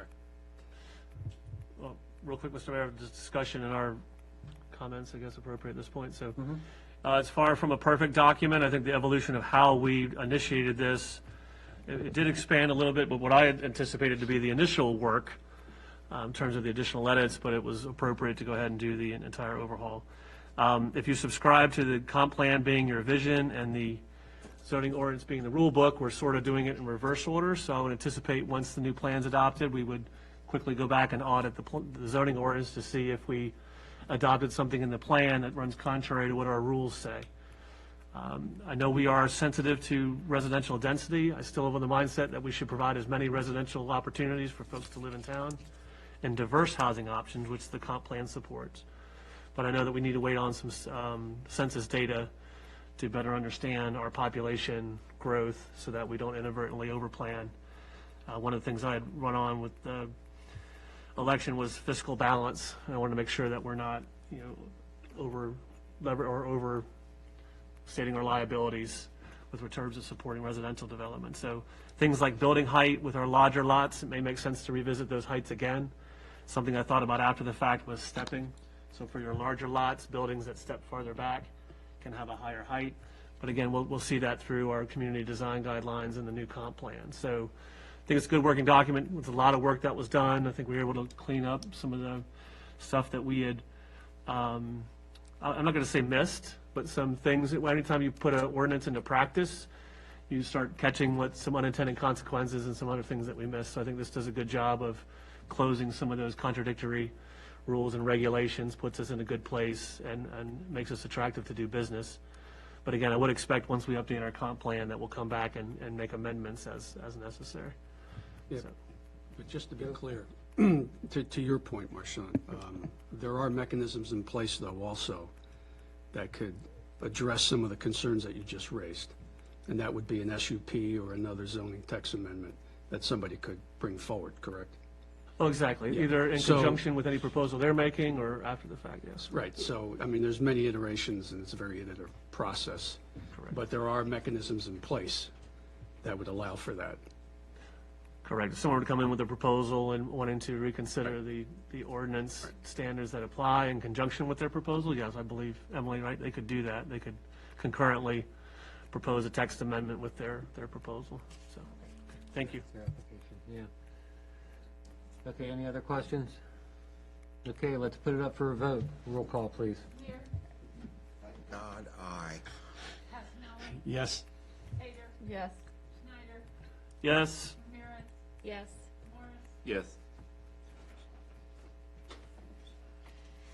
All right. Next item up is design build policy. Yes, this is what we discussed at the work session, and you'll see Martin's comments are provided, starting at page 202. With comments 1 and 2, I think the fact that we're reaching out with, at least the current practice where we reach out to Christopher Consulting, that would address both of those comments. Later on down towards the bottom, it says that packet page 204, number 6, you have the committee shall make its recommendation for the selection. 1921, Chris. I must have the previous one, I'm sorry. No, that's page 195. You do? Oh, that's the updated. Mine is 192. 491. Okay. I'm ahead of you guys. Okay. That's the version that you put back up? Yeah. Okay. All right. So there's one section where it states that the committee shall make its recommendation for the selection of a design build contractor to the town head. Right. And that I would just say that we maybe change that to project manager, because we discussed using a project manager for these different types of projects. How about designated representative? Or we could do that as well. I prefer that personally. Martin, does that work? Yeah. And then if you go all the way to the very end, it says the Construction and Professional Service Manual 2012. It should be 2021 edition. And the section number's different now, so we need to update that as well. Okay, with updated section. Okay.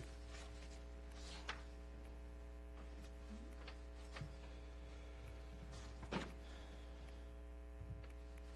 which case, Mr. Mayor, I would move the Town of Haymarket Design Build Policy, move to adopt the Town of Haymarket Design Build Policy as amended. I'll second.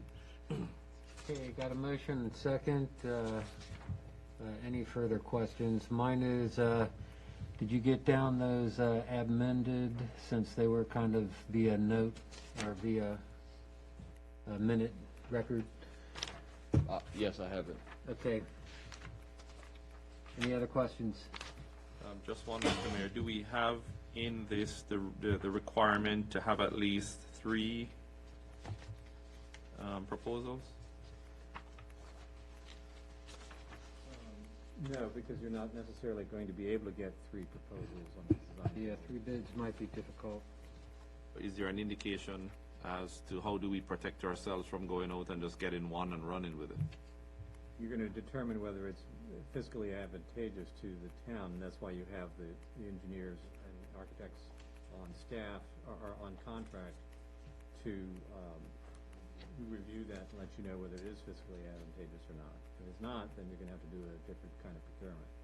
The reason I'm asking is because last year or 2 years ago, when we pursued looking at HVAC contracts, how do we protect any individuals who may want to use their own personal company or a friend's company to do the work?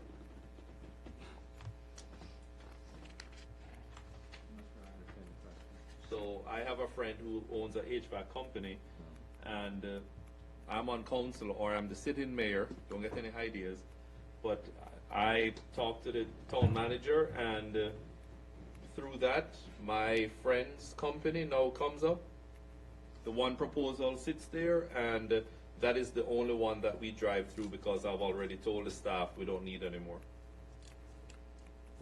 You have a purchasing policy generally, but it provides for small purchase processes for small dollar items. Okay, but what if the amount is $20,000 and the town manager's approval amount is $10,000, so I just cut it up in 3 bits? How do I protect? It'll never make it past the finance liaisons. Yeah, are you going to be here? Are you going to be here? Well, at least for the next year. Exactly. So how do we protect ourselves from not falling into a trap like that? Am I making sense? Are we But is this- isolated by That's in having... the spending policy. But it's Well, not. it is, but still, it's a matter of, as we found out tonight, that policy doesn't like to be followed by some Hey, you want me people, to get right? back up on my soapbox? No, I just want But hold on, for us hold to on. protect ourselves. Okay, hold on. A question for Martin.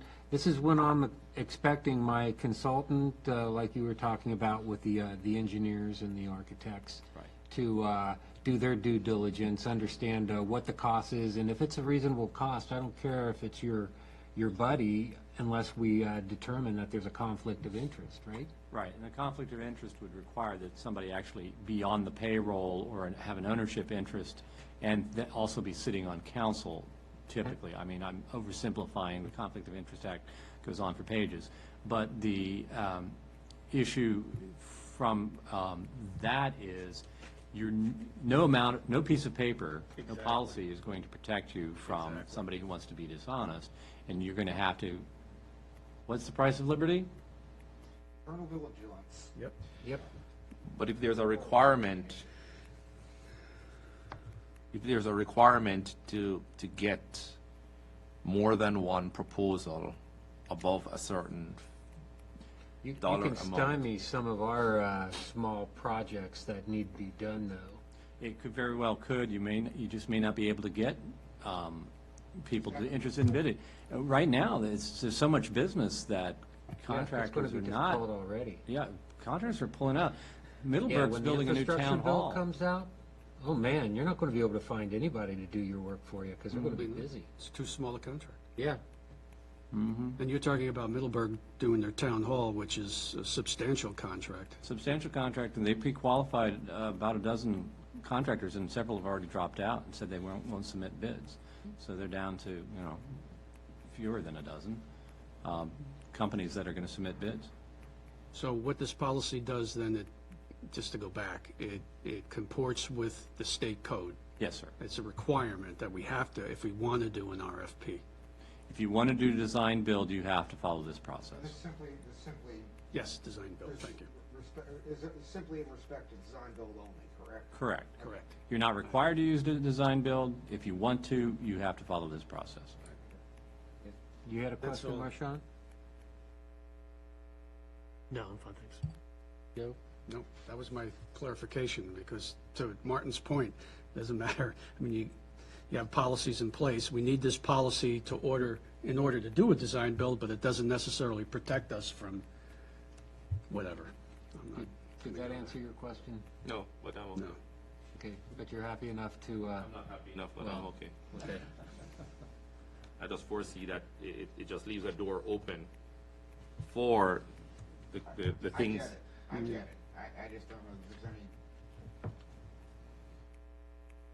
sort of being ever watchful. Hopefully the citizens are watching too. We're talking about the citizens are watching. I know. You came up and spoke at almost every meeting, and you still, even though you were watchful, couldn't stop it. Okay. I'm I get it. assuming we're done with questions, right, and comments. So since we got a motion on the floor, roll call, please. Aye. Aye. Yes. Yes. Yes. Okay. Next item up, Town Hall site plan.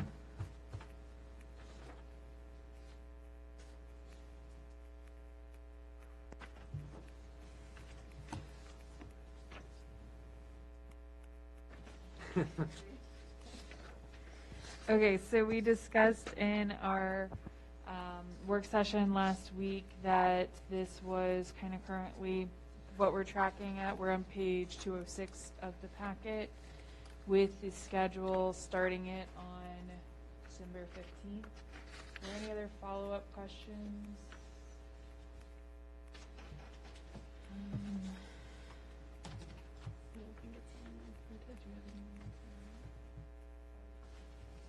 Roberta, what's the, I'm sorry, go ahead. With the budget season, what is, how much, do we remember, never mind, we'll do it for another day. I am, at the same time we're doing this, I would, during the budget, would also like to continue to make sure that we're not only finishing the plan, but that, make sure that we're putting resources together to be able to move this through once we get going. Hopefully we have some TOT monies in by then to be able to start helping with some of this, so, thanks, that's all I have. I'm glad we're making a decision on it, we stick to it. Well, I mean, we did invest in this plan. Hopefully, this isn't a wasted investment, and we do at least coordinate CIP money to move forward with this. That was my point. Don't shelf it, don't go through it, shelf it, make sure it's an active plan that we're continually visiting, so. And I think everybody on the dais agrees. I mean, that's the way we intended on moving forward in the strategic session we had. Can I ask a question about the site plan itself and its longevity? How long is a site plan good for, typically? 5 years. Has ours even been adopted? Huh? Has our site plan even been adopted? I mean, this kind of shores it up to go for an adoption, right? So, A big part of what we needed to do, and it's on here, is take it through to the outside agencies. and so that just tells you, since CIPs are usually 5-year views, we got to make sure that we start putting this in place in 5 years. So essentially what we're doing is we're finishing a product that probably should have been finished a number of years ago. I mean, I guess we'll have to, I guess my question of perishable, right? How perishable is this kind of stuff? So the expectation is that we do this and then we would move to a site plan approval? I understood this to mean we would get to site plan approval. Yeah, We that's would what I'm have a saying. finished product. That would be the next step. And then the 5 years is if it sits fallow. Once we start putting resources to it, we start going into engineering plans, that vests it. So in terms of the period of validity. Now, as a government, we always need to, I guess some people have told me before, we don't have to follow our own rules. Oh. But, you know, that would be a good practice to make sure that. I've heard that you know, before. Yeah, and what we do is we look at this from the CIP perspective, we look at possibly phasing too. How do you do the funding? mean, it's- I don't think relying on TOT to do it is going to be, Well, understood. It's one arm of it, and other things that we have going into it too. But considering the amount of investment that's being done around us, I think this is going to be a key project, a key investment for us to be able to showcase. And so, anyway, my 2 cents. Thanks. Yep. Okay, any questions? Pretty much done with that? Any further comments, Emily? Nope, if no one has any other questions or comments, if you guys just give us the directive to proceed with Sharon and Lindsay, that would be great. We'll contact her, notify her, and we'll start on next week on the 15th. Any objections? no objections. Move forward, please. Must sprinkle holy water. Okay. I did it with This, my left this hand. isn't holy water, this is voodoo. There we go. Is that better? No, yours is okay, Bob, I'm talking about Joe's, the finger wiggling. Yeah, it's my Okay. bad Catholic background. Next on the list is audio-video quote. I guess that's me. I seem to be the one championing this. I did put together a side-by-side comparison per Councilman Morris's request. Hopefully this gave you, Just print it and put it side by side? You send it to us in an email. I sent it. Yeah. Alright, it's pretty good. I'm just I- asking if you printed it and put it side by side. I think it really assesses the base product. I also got to mention that, CTSI did have 2 options in there. One was the one that we requested for them to put in, and that was to make sure that there was a wireless linkage for anybody who wanted to link their laptop up to the display mechanisms. That wasn't compared in my side-by-side since we didn't get a quote from Acuity on that. But it may be something that you guys want to discuss as a splurge item. The other thing was the display cart, which I think is something that would definitely be down the road even further.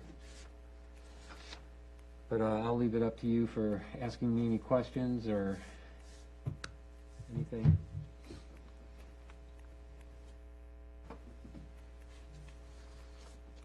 Do you have a recommendation?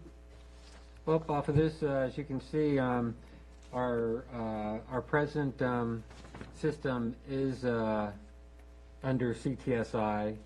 CTSI is actually a lower bid when you compare them side by side. They do include equipment to rack and stack this stuff so that it becomes a nice consolidated item, so to speak. And it also includes some added maintenance, so there's a little bit of value add to it with the maintenance contracts that will last down the road. Acuity, once it's installed, it's up to us to deal with under the warranty of the vendors that they use, besides their, manufacturing or their installation warranty, which is nothing really special. I like the maintenance and the training capabilities that they offer.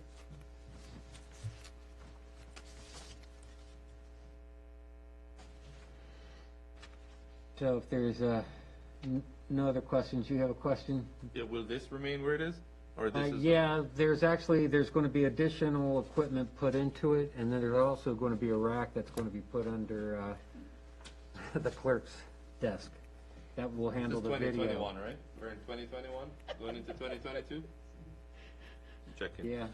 Well, actually, what I'll tell them to do if we get awarded it is we'll take the rack that's over here and we'll put it on the other side of you, if that's okay. Sounds good. Sounds good. But if there's no questions, if I can, I guess have a motion to I think my only question, approve, Mr. Mayor, is purchasing. are you comfortable with the comparison and with CTSI continuing with the service? Yes, I am. Legwork.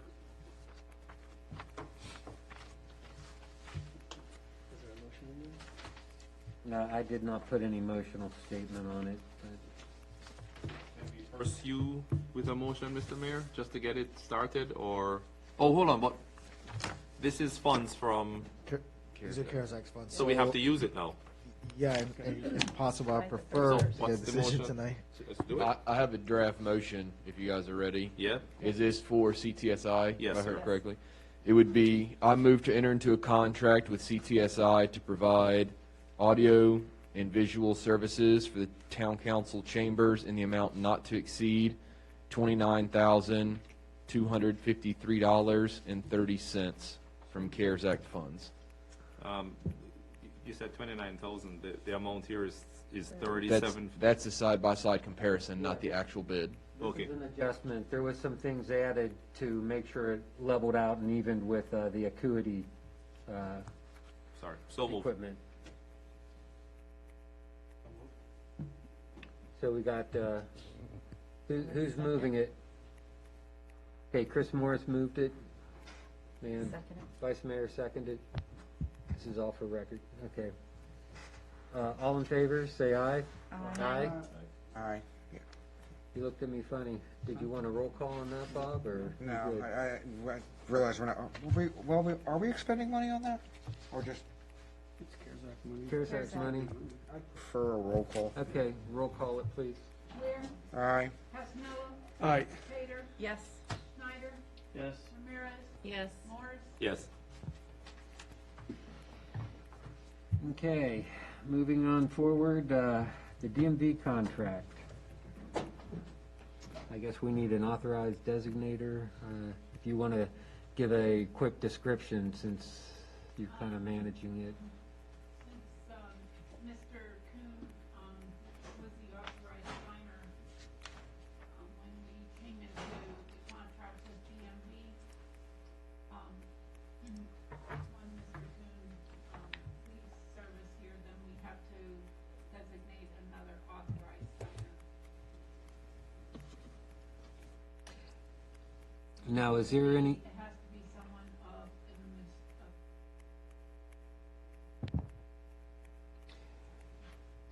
now the question is, I guess, are you done? Or, okay, I didn't want to make sure I interrupted you. Okay, legally, I don't think there's any problems if somebody on the dais is the accepted signer for it, if we want to make somebody responsible, or do you feel it should be somewhere else? It probably belongs with staff, and that's a staff function. In this This position does require a background check and fingerprinting. That's something that you have to go to the Manassas DMV and go through that process to get all that stuff taken care of. But Well, I'm,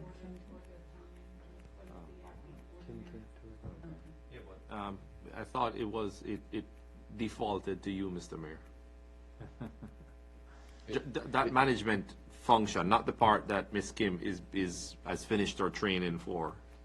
well, I'm happy to accept it. I just want to make sure that everything That's you, sir. is appropriately, I don't want to overstep my authority. I want to make sure that there isn't any questionable situations. Right, you are planning to appoint an acting town manager, though, right? So that would be probably the person to designate as the signatory. Okay. I don't think we intended on putting together an acting manager tonight. That wouldn't on our diet, or that's not on our agenda to discuss. Okay, well, in that case, you would become the acting manager by operation of law on January 1st, or? and then whenever the acting or a new town manager comes on, you guys could immediately transition that to the next town manager. So Right. it's not, Is there it- is no designated time period. You can change it and then change it again. Okay, so there isn't any type of time period, so,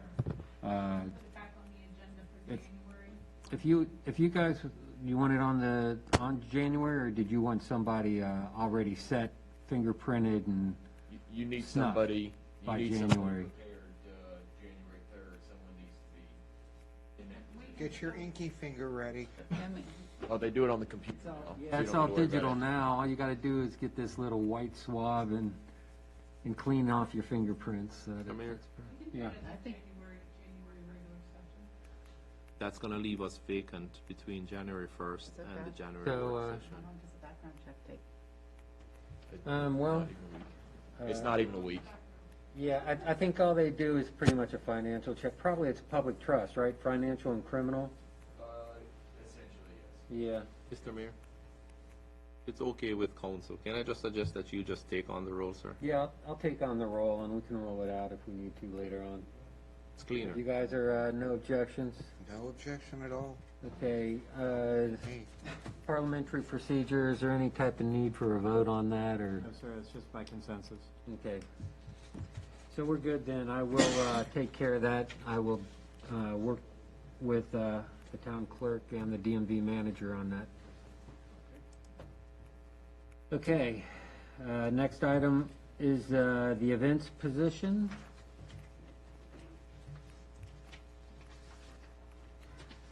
Okay, in your packet, we have included two job descriptions, two part-time ones. I just want to go through each one of them here briefly with council and then see if there's any questions so that I can bring back more information. The first one is an events coordinator. It is a part-time position, 15 to 25 hours per week, and that would be up to 50 hours per pay period. So what this job description would entail is planning, coordinating, executing all town community events to include Haymarket Day, Christmas holiday event, a summer concert, and the farmers market. Also plan, coordinate, and execute the Haymarket Police Department events in conjunction with the Haymarket Police Chief or his or her designee. There is a very farmers market specific responsibilities in this job description. Our community kind of spoke out, as did council, that the farmers market was very important and that it was appreciated this year. We want to continue to grow this farmers market, especially with the hotel coming in across the street and having an avenue to keep some of these guests here on a Sunday to support our local businesses as well as our farmers market. So with that would come a heavy load of work for a market that we haven't quite had before. So that would include preseason duties during the season, ensuring attendance, working day to day, weekly with all of our vendors for the farmers market, working with them to promote the market via social media, getting out in our community, having correspondence with our community and our vendors, working on special market events for the community, and then monitoring the opportunities to bring in part-time or full-time vendors to our market. They would complete a market vendor survey for post-season duty, as well as provide detailed report. And then during all of this, we would also be analyzing the necessity of a winter market. If we deem that it's appropriate, we would work towards facilitating a winter market. This person would also promote and educate the public about our town events and farmers market via our different avenues of outreach, the website, newsletter, Facebook, other social media, and work with the assistance of the social media coordinator. They would serve as a point of contact and a town representative for community businesses and sponsors. One of the biggest parts of the events that we want to continue to facilitate is getting out in our community and getting the partnerships. So this is a really important role of this person. They would also work with the part-time assistants to manage displays over at the museum to include quarterly updates, and work with the town treasurer and town manager to prepare and manage a budget for the events and provide weekly reports to the town manager. So this is something that I have significantly looked at the different job duties unassigned that I have gone through over the last several years as the events person. And with everything going on zoning and planning wise, I recognize that I need more help. And so I've put this together, and this is something that I think is really going to benefit our staff and our town as a whole, having someone who can really dedicate their time here for our events. So this is one position that I'm requesting feedback on. Do you guys want to talk about that one first, or you want me to present both and then talk about it? I'd go ahead and present the second one. And then we can Okay. The second one here is a social media specialist. I do have them separated for a reason. I see the value in separating the positions so that we find someone who is very up to date, and social media is their specialty. They know and they can create a brand for the town. Most recently, we have heard feedback from our community regarding our branding efforts, our posting, having something that's cohesive and unified. So this is where this job description stems from. This person would work a 10 to 16 hour week, up to 32 hours a pay period, and they would create a branding board for the town of Haymarket under the direction of the town manager. They would create and distribute creative content for our social media platforms weekly, connect with town businesses to share, promote businesses' social media content, create and distribute content for all town events, directive being given by the event coordinator, post every, that should say Saturday, reminding people of the time and location of the farmers market, post monthly highlighting the farmers market vendors, attend the farmers market twice a month for media content, attend town events to gather content, or as necessary coordinate with the event coordinator, accumulate the hashtag bank. This shows to be the best way to reach out to people via social media, create our quarterly town newsletter, print and mail it, manage and update the town website. Makes sense. Work with the event coordinator and manager to ensure any special events, town news, or other important posts are distributed promptly. Attend a weekly staff meeting. Serve as our point of contact in town. Serve as a point of contact and town representative for our community businesses and sponsors, and provide a monthly report to the manager regarding activities, accomplishments, and data. Going forward again with a lot of growth in our town, not just a hotel bringing in tourism, but other new businesses, new ventures, new restaurants, new breweries, you name it, and all of our existing businesses.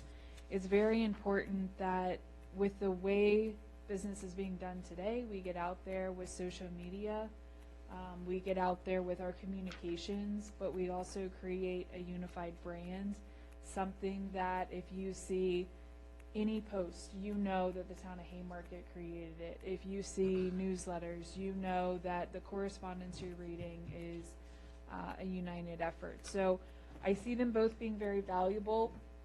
I think that starting out with our events coordinator, we want to see part-time. What is this person able to do? I think that this part-time position, we have seasons here that don't necessarily run with your weather seasons, but we have busy seasons for our events, and then we have slow seasons. I don't see this needing to be a full-time job, but I do see that having someone just solely focus on the productivity of an event, but also having someone to help them post about it, monitor social media, that's a whole job all in its own. Gathering the data, putting out the advertisements. So that is why I've posted them as two separate positions. I have worked with Roberto on running the numbers. I did preemptively present to the Finance Committee. I do have homework for them that I will be following up with them this week on some of the benefit analysis. So if there's any other questions, I would love to hear feedback from the council so that I can work to answer them at hopefully our January meeting. As a staff member, I think it's highly important that if either of these positions are of interest to the council, we move forward sooner rather than later for a February timeframe. And I say that because our farmers market to be really professional and well done, that's going to take time to get that up and going in the early spring, February, March timeframe. And then with that, we would want to bring on the social media person to accompany that. You know, we have new businesses that are going to open beginning of the year. We have some now, you know, Aldi. So having someone jump right on board and help create this brand and go ahead and just hit the ground running would be beneficial. How did you want to solicit recruitment? I guess they're going to worry about the details, but I'm going to ask the big picture real quick. How would you go about recruitment? So I imagine there's probably a lot of smart people in this area that probably could do some sort of side gig, but it's a matter of getting the position announced and in front of them. So I think what we would do is kind of our typical, we would post it to our website. We can certainly put it out on social media. You know, hopefully these people are checking that as both of these job descriptions would be tailored towards that platform. So we can post it there. We can get creative and think of other avenues for posting it. Haymarket Lifestyle, the HOA message boards, the Prince William We could certainly Chamber do of the Commerce. HOA message boards in some of those different arenas. I'm not sure that like Haymarket Lifestyle per se, just because they don't typically post job announcements like that. But I could look for the proper platforms that are similar. Prince William Economic Development, do they have a job board or something else that they could help? Okay. Thank you. Chris? Thank you, sir. Emily, good job Thank you. with the presentation. How do you ensure there's not duplicity of effort from the two positions? If the council so chooses to go the direction of what you're proposing, how do you ensure that there's not that duplicity from both positions? Right. So the main portion of the events coordinator is, for example, I'm going to use the farmers market because I heard that from certain council members as something they wanted. That season, that pre-season, going out, talking to the vendors who were here before, what did you like, what did you not like, planning a layout, making an application, finding new vendors, visiting other markets. They're going to be so busy with that they're going to need that part-time assistant, if you will, the social media person to say, hey, while I'm working on this, I need you to create content. I need it to be, you know, help me find vendors. I need it to be farmers market coming soon. I need you to make a brand for all of our advertising. I need you to schedule posts. So the social media person can work ahead of and schedule a lot of things. They can create the back end content that then the events coordinator's going out and saying, here's my folder of information of why you need to be at Haymarket, why you need to come be a vendor. So they're going to be able to play off of one another. Of course, the social media person will have to rely on the events coordinator to say, I need your content, I need you to send it over in a timely fashion. What are you doing this week? When are your events? What are your details? So they're going to have to work together, but it's definitely taking the social media posting, which I know some of you do it in your daytime jobs. If you take that off the plate of an events coordinator, that opens up several hours a week. Just looking at my timesheet as well as the other part-time assistant, Emily, probably last week alone, we both spent about 8 hours just on social media, just on some kind of creating content, posting it, scheduling posts.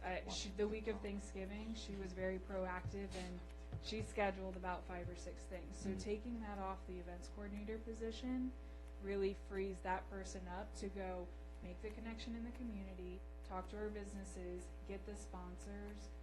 It's something I've always wanted to do, go out and talk to them individually, introduce myself, take a packet of information, say this is why you should partner with our town. There's just not enough hours in the day. Thank you for that explanation. The only thing I don't like with the presentation, and as council we can discuss it, is who they report to. I still don't agree with these two individuals reporting to the town manager. May I, if it's okay with council, may I ask who or what your recommendation would be, because I might have a slight explanation of why I put that there. The town planner? Yes. Who has the most experience in doing events? So. And has when excelled, Thank has you. been doing good. Thank you. And really will show up and. So I did discuss this with several people. I did originally put that on here.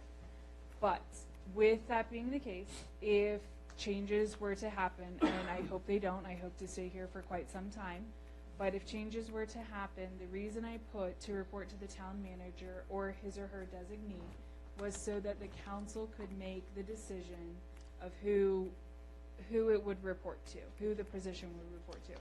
That language is, of course, up for discussion, but that was a discussion I had with Vice Mayor, and we did go through the scenario. I did originally have town planner on there for that reason.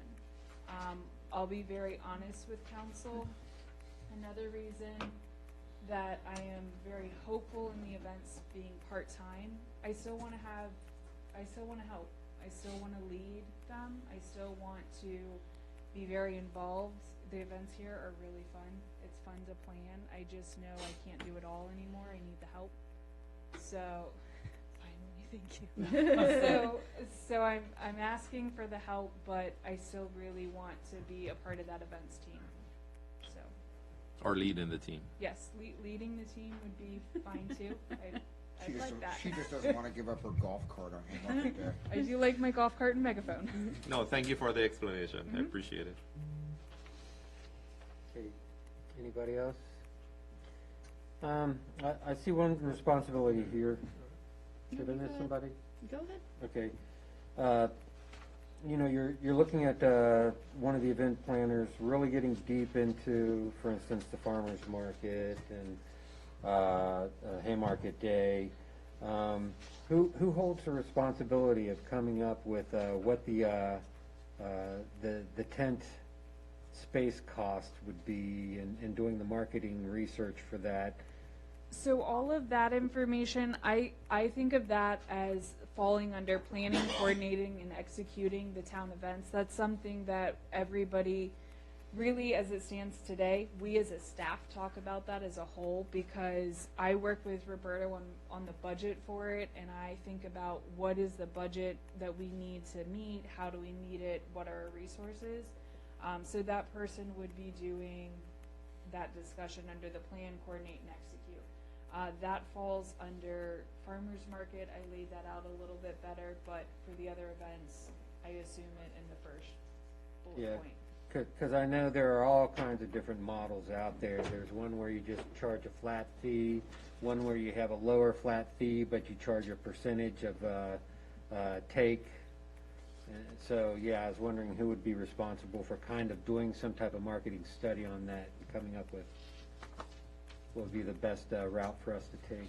And I can certainly include a responsibility of putting in there some research analysis for similar events in our area and what market analysis are showing regarding all of the events, because, I mean. Yep, but they would be the lead for it, Yeah, right? they would be the lead for it. Okay. Thanks. Mary? I just want to say I love one that you are putting on paper all the things that you're doing in addition to the town planning and zoning administrator. Because I think that this really highlights the many hats that you wear specifically. And I really love this opportunity for council to get to see that and to support you better. So I'm in full support of both of these positions, and I hope that we can work the finances out to make sure that this can happen for you. I was going to say, I think that both of these positions would provide a level of consistency, communication, and involvement from the community. The more that we can get in front of our citizens, the more we can get in front of our businesses, the more people are going to want to volunteer. They're going to want to participate in this amazing town. So 100%, you knew I was before, but I'm on board with both of these. Shocker, right? Michelle, follow up? In terms of the funding, and I apologize if I missed this discussion earlier, did we already dispose of the maintenance position? So we've already funded that, or is that a follow-up discussion and adjacent? That was a continuation of the previous maintenance position. So that the finance committee, we've vetted that. We were looking at expanding that, but I think that got tabled. No, it's funded through the end of the year. Well, the funding's there, but I mean the expanded responsibilities. So we could handle all three? That's where I'm going with it. I think we're getting numbers in alignment, right? Gotcha, okay.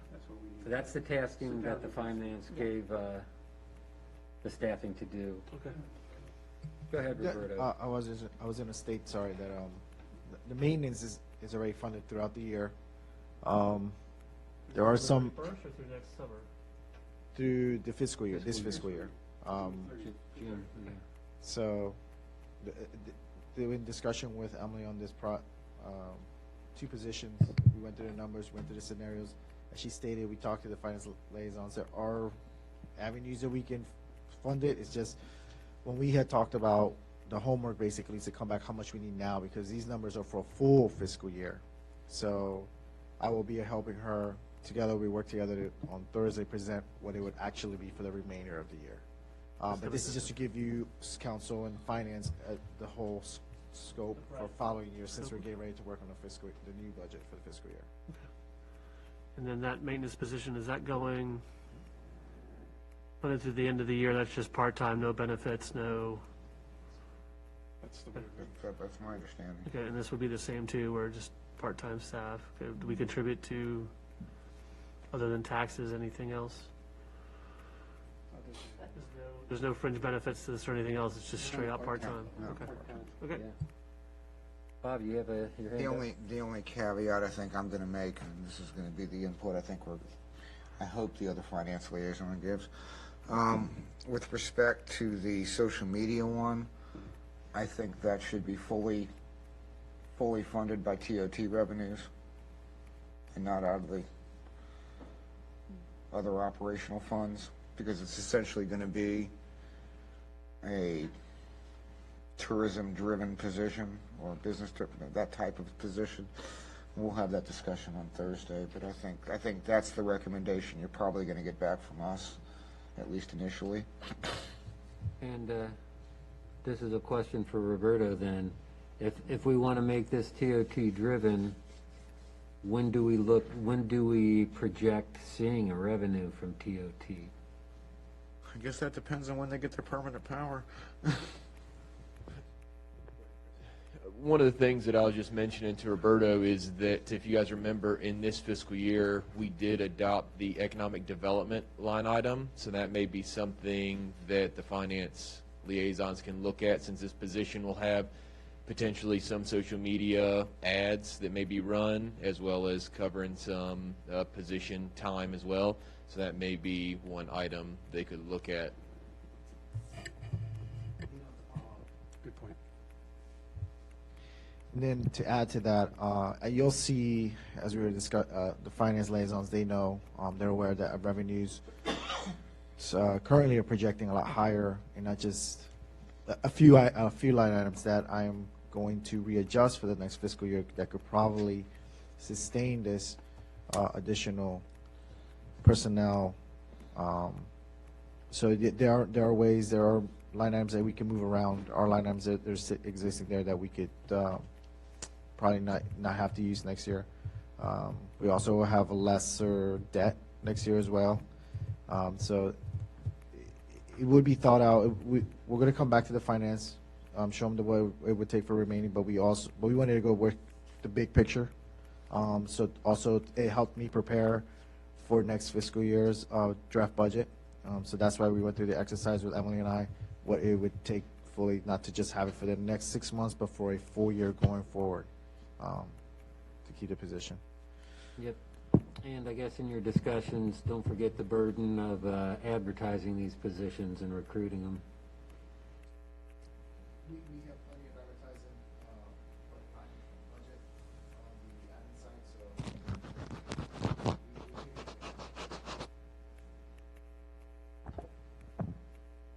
We have plenty of funding in the advertising to send out the job descriptions. We also have a lot of free avenues with Prince William County, social media, website, et cetera, that we can use as well. Okay. Anybody have any questions? Then I'm assuming it's no objection, or there's no objection to direct them to move forward with the finance committee. Are we going to add the maintenance portion to the next month's calendar agenda item? Or which maintenance portion? I think that's part of the next year's budget discussion.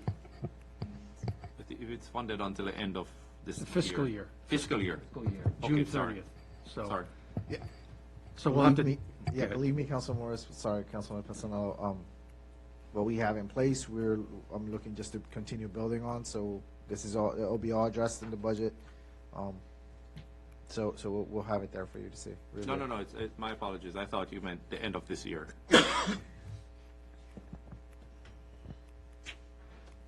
Okay, we good? You got the directive to, So the directive is to work with the finance committee to finalize all the details and then bring it back January 3rd for the final. Correct. I think so. Bring your thick skin to the finance meeting. But it's going to be ready for Thursday. That's not going to be enough. okay. Next on the agenda is the Haymarket Days of Service. Mary, you've been so quiet, it's time for you to speak up. To shine. Okay, so attached in your packets, you'll see an example. Sorry, this was the first one that I could come across in such a quick turnaround from our work session. So this is an example of where the city of Fairfax has a bike and pedestrian program, and they have volunteers come out and act on behalf of the town to count up or whatever their bicyclists and all sorts of things. I don't know the nitty gritty exactly, but this is just an example of a waiver from a municipality for the volunteers participating in something that could cause injury. I mean, you could get hit by a bicycle or Lord knows what, or step off a curb and hurt your ankle. So this was just an example. And then also after that, you'll see a Morrison Forster liability discussion that Councilman Weir provided me. And I went through and I highlighted, I felt the parts that really pertained to what could affect us. Of course, I think Martin here would have a better understanding of potential liability issues or whatever, but out of this research that I did and the highlighted portions, I've come up with some alternatives or some points of discussion for us to see if we can bring this community service day to fruition.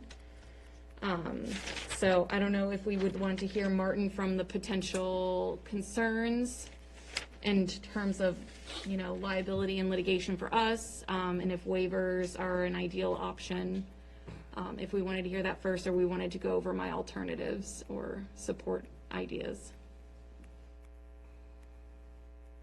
Okay, and if, Mayor, is it all right if I ask Martin to, have you gotten a chance to look at this? Okay, thank you. Thank you. Yeah, you introduced the subject exactly the way I would have. Yeah, it is an issue that you run into with volunteers, and it's very common for local governments to request a volunteer waiver. This does a couple of things. It focuses the mind of the volunteer on the fact that there's some risk involved in taking on this activity, and it also provides some measure of protection in the event of an injury, that the person understands that the town is not going to be responsible for that injury, and that the volunteer is responsible for their own safety. The form that you provided from Fairfax is a good one. I think it's written in plain English and so people can understand it. And then the other document that you provided in the agenda is a little bit more of the background on the issue, and I think it's helpful, but I would advise you to stick with the Fairfax form. Okay. Can I follow up to that? So, Yeah, Martin, please. how do we, right now, when those of us that volunteer on Haymarket Day or any of those other events, that's just under our umbrella coverage through the town, or we would need to take an extra step? In terms of insurance coverage? Correct. So I mean, I guess this seems like an additional step, but we do have volunteers now that help. Right. Or is that And just? if you don't have any kind of waiver, then, the question becomes, would the town have any liability? And that turns into a complex legal question with regard to how's the claim framed? Do you have sovereign immunity because you're doing a governmental function? Was there anybody who was a town employee who did something negligent? You run into a lot of complicated factual and legal issues, and you cut through them with a release like this. Thanks. And on top of that, that's one question I had. The concept that was presented to us was we kind of facilitate as a broker. We get people who have needs, and then we find volunteers to meet these needs. When we, in the past, when we've ever offered any type of volunteer day, it's always been in public property. Now all of a sudden, we're going to be doing this on somebody else's property, and what kind of liabilities are we creating here if we go this direction? Well, the best way to prevent liability is to prevent harm, and so when you're talking about people going onto private property, there are any number of circumstances that you could envision somebody getting harmed. There's a hole in the ground that's covered by leaves, and you fall into it and break your leg. That could happen to a volunteer, and so the homeowner would still have liability exposure for that if that was a hidden risk that the homeowner did not disclose, and then the homeowner might be liable for that. But what we're trying to accomplish here is to keep the town from being liable. So in our waiver, though, do we pretty much warn them of these issues and say, you are willing to accept this? Yeah. I would also like to add, in my presentation originally, I did discuss site visits that I would conduct along with any staff member if the council agreed to that, in which we would evaluate potential hazards. If this location that's being proposed is too dangerous or inaccessible to safely maneuver any type of work, the scope of which the person would have had to apply for and express, we can just let them know, like, this would be an unsafe situation. I do apologize. This wouldn't qualify for our event. And I'm totally okay with setting parameters and reviewing those personally myself, or if you guys would prefer having like an insurance person with us. I don't know what would make you guys comfortable, but it is a set expectation to have site visits before the volunteers arrive. Would it also benefit to have a waiver of sorts for the owner? Yes, for Yes. the owner, for the Mhm. person that Yeah, so that homeowner the and like the, expectation is there. yep, the project proposal person will sign a waiver. From how I wanted to approach it, they would acknowledge, one, that people would be on their premises, that the people have permission to be there, Yeah. right? That the scope of their work will be limited to just that day, that any damages done to their home is going to be assumed accidental because this is a volunteer thing, you know, like that kind of thing. So they don't go after our volunteers, right? But also for the volunteers, the waiver, they would waive us of liability, but also the homeowner, right? They would be made aware of these potential things and that, you know, they shouldn't sue because this is all in good faith. These people are here trying to promote positivity and kindness in a community and you know, that sort of thing. And again, there's only so much we can do to avoid things going wrong, which I certainly want to take seriously. So I did just want to call out that site visits would be a requirement for this event.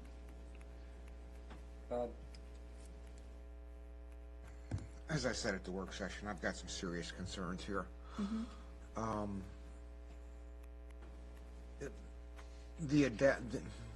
Drafting a waiver for both the volunteer and for the property owner, I suspect is going to be problematic because each one's going to have a different scope. So you've got to figure out what manner of scope you're going to incorporate within these projects. I mean, I'm not to sound too cold about this, but I'm a lot more worried about the town's liability than the volunteers' liability. You know, it's one thing to have Haymarket Day when you're working on the public streets, you're working in the public areas on a town event. It's quite a different thing, at least in my view, when we start involving, you know, the liability of town-sponsored, for lack of a better term, volunteers that are essentially associated with the town on private property and doing work for private parties. I mean, I can actually see them, you know, digging a hole and cutting a utility line or something like that. You know, where does the liability fall there? Does that fall on the homeowner, the volunteer, or the town, regardless of what the liability waiver is? And I'm looking at that Morrison and Foster thing. I didn't read it very carefully, but it seemed to indicate to me that, you know, waivers are somewhat tenuous in the state of Virginia. Martin, do you have any thoughts on that?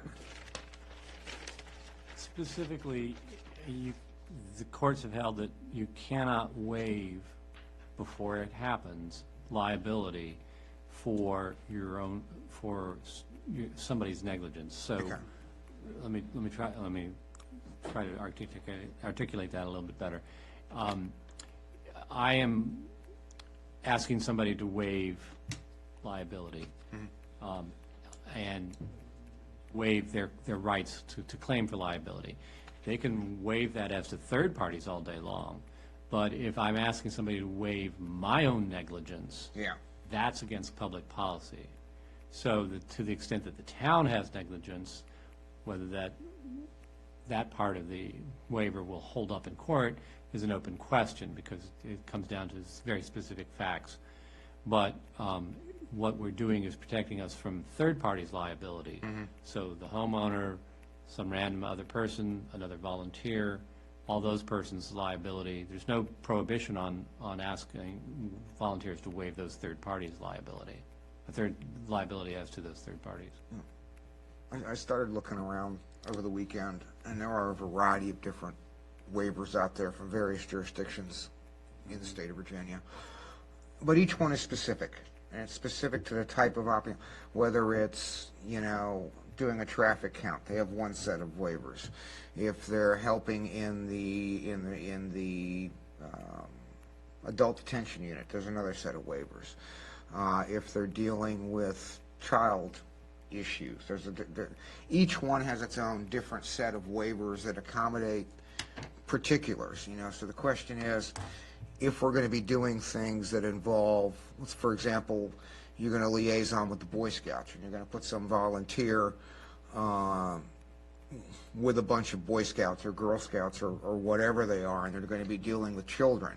You know, do we have to go to the extent that we have to do things like background checks if we're going to entrust them with some sort of, you know, thing where you're working with money or collecting money, or our background checks? I've seen some of these things go into mandating proper attire and the responsibility for proper attire, especially on work projects. A couple of them had things regarding smoking and vaping, and the more recent ones had COVID exposure. I mean, at the end of the day, if it's up to me, quite frankly, I'd like to push it down to a nonprofit who's in a much better position to do it than we are and not assume the risk of the liability for the town. But if we are going to do it, we're going to have to put together a very stringent list of what the scoping restrictions are in terms of what we will do and what we won't do. Is it going to involve the use of any sort of equipment? Is it going to involve the use of any heavy equipment? What are we going to do about chemical exposure? Whether it's cleaning solvents or fertilizers. I mean, Martin? I mean, how detailed do we have to get, or how careful do we have to be in terms of what projects we accept and we don't accept in this litigious society? Because the liabilities of weed killer, right? Finding out you have somebody throws cancer Roundup off in of the it. yard. Well, I mean, so you raise a good point. I don't, and you might want to look very carefully at whether you're going to have any volunteers being around children or handling money that doesn't belong to them. In terms of the equipment and the chemicals, I think you need to have some ground rules. Are leaf blowers and weed eaters okay, but chainsaws are not? That would be a reasonable line to draw. Yeah. But there's always going to be, it's a policy issue, so there's always a trade-off. I'm just concerned we're going down a rabbit hole that, the road to hell is paved with good intentions, and I've got my concerns. I guess, So, and I'm going to speak from Tracy Lynn a year and a half ago, coming into government, and you just want to do good. You just want to do good. You want to give back to our community, and we want to service them. And so having all of these questions and challenges can be slightly overwhelming, right? Would it be plausible, since it's a program that's being introduced just a couple times a year, that once a project was selected, that we could formulate waivers? Because there would be it really just depends. So instead of trying to dive into doing a blanket waiver for a project, would it be possible to do specific waivers based on the project? Custom. Anything's possible. We just got to be willing to pay the Pay attorney for to it. do it. Right, yeah, and I don't think it would be that difficult. I mean, it could just simply be a matter of saying, these are the kinds of tasks that we expect that you will be doing in this volunteer program, and, you represent that you are strong enough and have familiarity with the equipment and the chemicals that are being used in order to do it, or whatever it happens to be. Yeah, that part's easy. Yeah, because there's a difference between, we're going to go out, get our gardening gloves and pick weeds because somebody needs help with that, which is a valid help, versus something a little bit like, I need my tree So, limbs. one thing that I've seen volunteers used for are people that have hoarding houses. And if you have a house that a hoarder has lived in and it's packed to the rafters with garbage and old newspapers, then you're going to want to have some people that know what they're doing in that. You don't want to have. Yeah, I don't think that we would really accept something like that. I think Okay. that would require maybe like a more professional Right. set of team to handle that. So you're going to and have I- to evaluate. I'm sorry, didn't mean to interrupt, but you're saying you're going to evaluate the Right. requests and only pick the ones that meet the abilities of the volunteer set that you have. Right. Yeah, makes sense. And then that opens you up to preferential treatment and everything else. I think that having a scope of work is fair, considering that the town, is concerned with liability and the safety of others, and we are not by any means professionals in hazmat or, certified to use certain machinery. And if we're going to allow children to participate or groups with children, I think it's being intentional. So, people can say what they want, but at the end of the day, it's out of the best interest of everybody. Because at the end of the day, if a hoarding house were to have unprofessional people come in and not properly clean, but allow, Lord knows what, by moving things to expose them to things they weren't necessarily exposed to previously because it was buried under something. It's unhealthy for I know. participants or. But we also open up the opportunity for, if we're the ones picking and choosing which needs need to be resolved, then we're picking through preferential treatment, or this person was treated better than I was. Why I don't was think it it's mine assessing picked, needs. I think or- it's assessing safety. But it opens up a can of worms. I mean, we got to understand that, and we got to make sure that we look at every angle. Okay. I did want to, while we're discussing this, talk about some of the alternatives that I tried to look up. One option would be a day of liability insurance specifically for these community service days.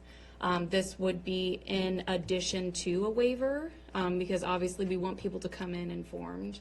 But this insurance policy would cover, anything, whatever. It's really just an extra protection. I understand that that could be expensive. It may not be in the best interest of the town. So I did see several places like Vienna who have programs that are very similar, but they utilize the Alice Ferguson Foundation. I don't know if I printed it out with me here today, but basically we could find a nonprofit. The foundation is actually based out of Maryland, interestingly enough, but they help promote a service day in Vienna or volunteer efforts in Vienna, and they kind of are the sponsor of the event. So that's an option for us to have a sponsor. So they assume liability. Because they're sponsoring the event, yes. But it's advertised through Vienna, and it's identified as like an event in Vienna's eyes and on Vienna turf, if you will. And then another option, I saw that Manassas City has something called Keep Manassas Beautiful. And I looked into it, and you can become an affiliate of the Keep America Beautiful. So they kind of help not only make connections, but they kind of sponsor the event as well, since you are an affiliate or you apply to be one. Again, I didn't look into the details as if a municipality itself can be the affiliate or if we need somebody to like champion that for us. I just saw that that was another option that we could look into.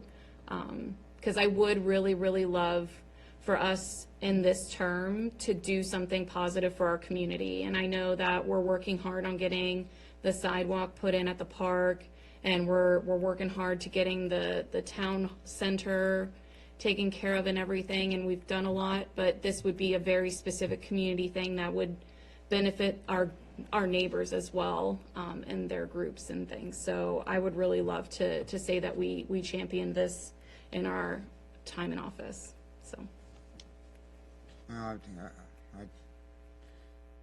can't find it, but they've got a reference to it on an old website. I just Googled that was Ferguson Foundation, and they explicitly state they do not provide liability insurance to your individual site or volunteers. You're responsible for your liability issues.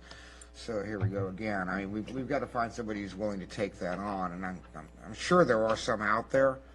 Mm-hmm. The question is who. And I still don't think that's going to cover it all. But doesn't the Boy Scouts already do something like this? Don't they have programs that they actually go out and help? That instead of recreating it, we could piggyback on them and what they do, since they have a structure in place. That Habitat for Humanity, this is not an unoriginal idea, but I mean, it's done everywhere. So you're right. Let me hold on a second, because you just took my point and went somewhere else. Habitat for Humanity uses equipment. Boy Scouts of America does not. So I'm trying to equate it to something that is at the same level, because what Mary is presenting is no equipment. That reduces the liability. It reduces even going into putting together documentation that could prevent people from getting injured with equipment. So if we look at similar organizations that are focused on what is it that she's promoting or presenting, then allowing them to be the forerunner of it, and we tag team with them. So it's Boy Scout Troop 295 in collaboration with the town of Haymarket. So it's like them pushing it, we're asking them, if you don't mind, I'm just giving a suggestion on it, because with the roadblocks that are being faced, it seemed like a good project, but present it coming from an organization that already has success in doing it, and maybe have a structure already in place to facilitate getting the volunteers, which that was one of the questions raised in the work session. Where are you going to get volunteers from? Right. And also have, because with the Boy Scouts of America, you automatically have chaperones. So it's a structure that's already there, and then reaching out to them to see what projects do you have that we could come alongside and help support and promote. Google's a wonderful thing. And to both of your points, it looks like a lot of this stuff is handled outside of the jurisdiction. For example, they had an event, again, this was one of the Alice Ferguson Foundation events in April of this year, and it was actually coordinated by the Washington Metropolitan Chapter of the Community Associations Institute. So they were doing this with the Alice Ferguson Foundation, and the waiver is not, the waiver does not indemnify the town, it indemnifies the, is that the right word, Martin? The coordinators. So it's the coordinators who are dealing with it, not the jurisdiction. And I think that's where, from a liability standard, that's where I'd like to be. That's right. Because we're a municipality. We've got Target written all over us. Yeah. Can we? Right, not that we wouldn't get, drawn into it anyway, but at least, I think, from a best practices standpoint, to me, that's probably the best way to approach it. Can I make a suggestion? Can we just take a straw vote on this? If we're general support for it, it sounds like Mary and others have the interest and the energy to do it.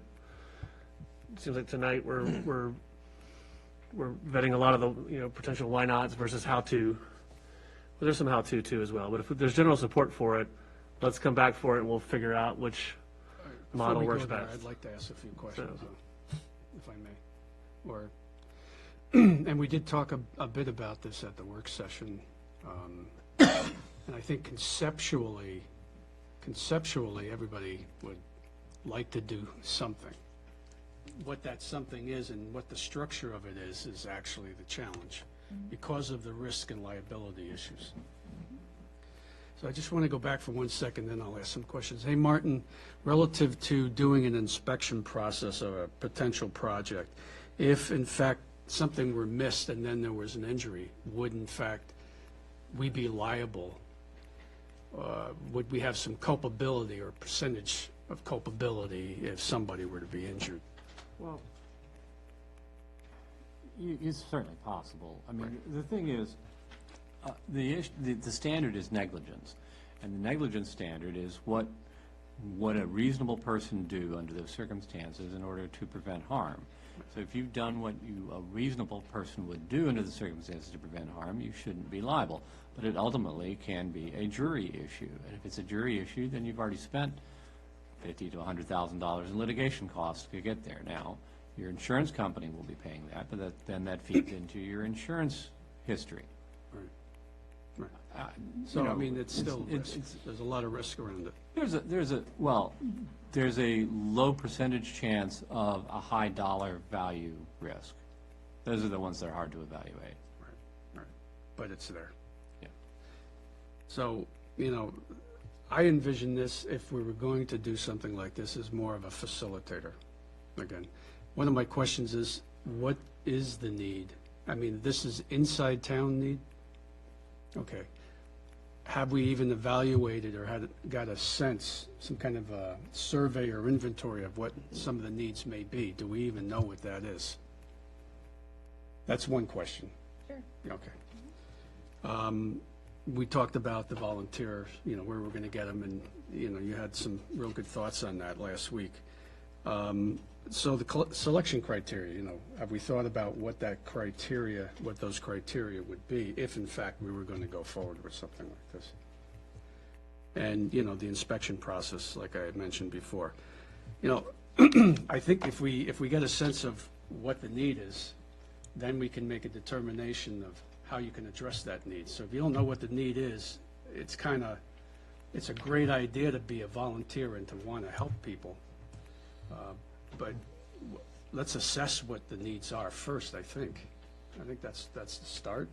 I mean, we have to develop design criteria, not design criteria, selection criteria, inspection process, all that other stuff. But maybe it's as simple as us bringing the broker again, the facilitator of bringing together these disparate groups, foundations, Boy Scouts, somebody else, and the need in the community for the specific people that may need it. Maybe that's the strength of it. We have, well, I'm not sure how much time staff would have to be able to do something like that, but maybe that ties into a future social media person to kind of help facilitate, or an events person to facilitate. I'm trying to help you here, yes. But you know what I'm saying? Maybe, I know, I couldn't help myself.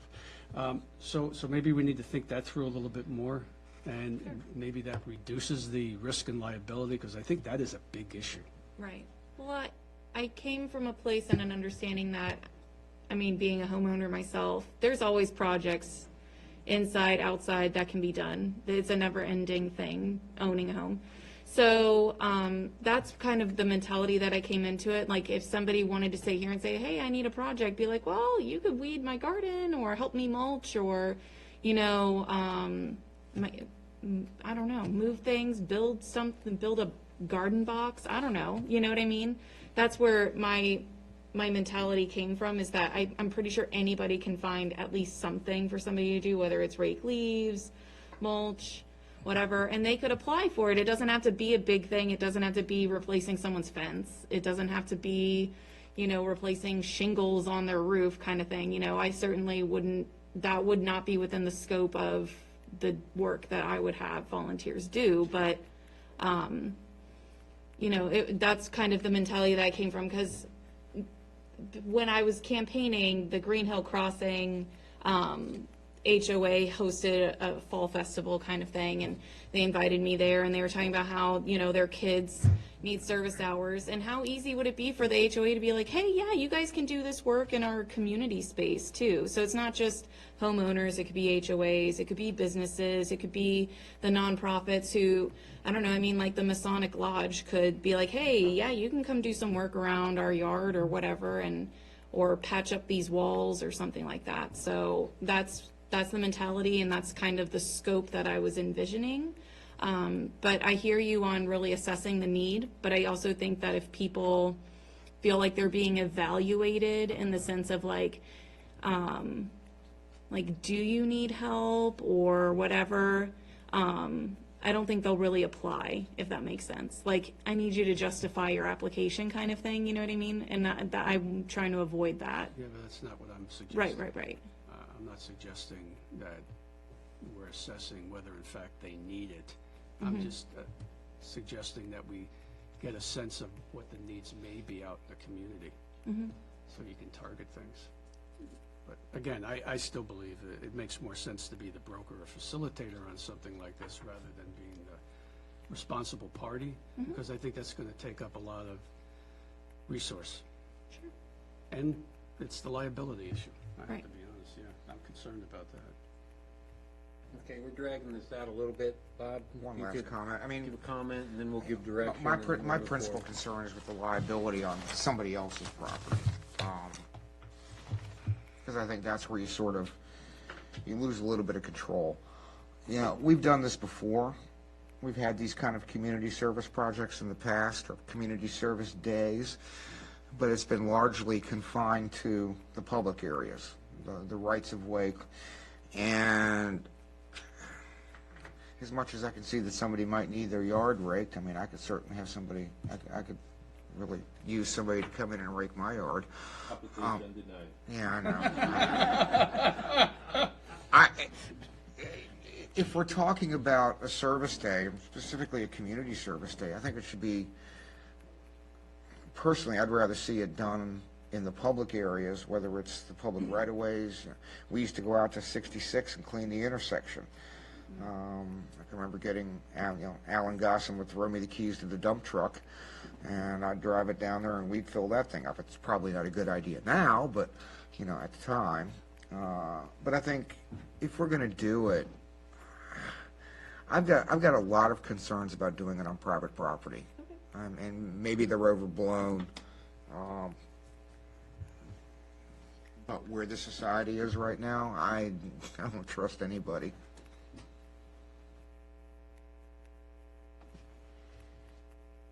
I'm just going to say one thing. You have a really big heart.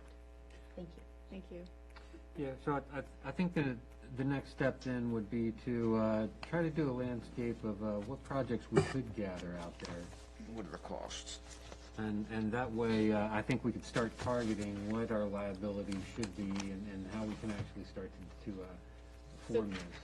Would it be okay to ask for like a pulse check on everybody and see like, are you in support of something like this? Would you prefer it be through a nonprofit? Would you prefer it be on public space? Like I would kind of like, I think that those parameters would really help me come back to the table with more constructive conversation pieces and hopefully a final product. We can go around the dais. Did you want to start, or you want me to I start? can start. I'll just go back to my last point. I think it would be in our best interest to tag team with an organization that has a structure already in place. I'm not saying it is the Boy Scouts, because I don't know anything really about them, but it could be an organization like that, that has chaperones, has volunteers, and they'll do it for service badges, I believe. So.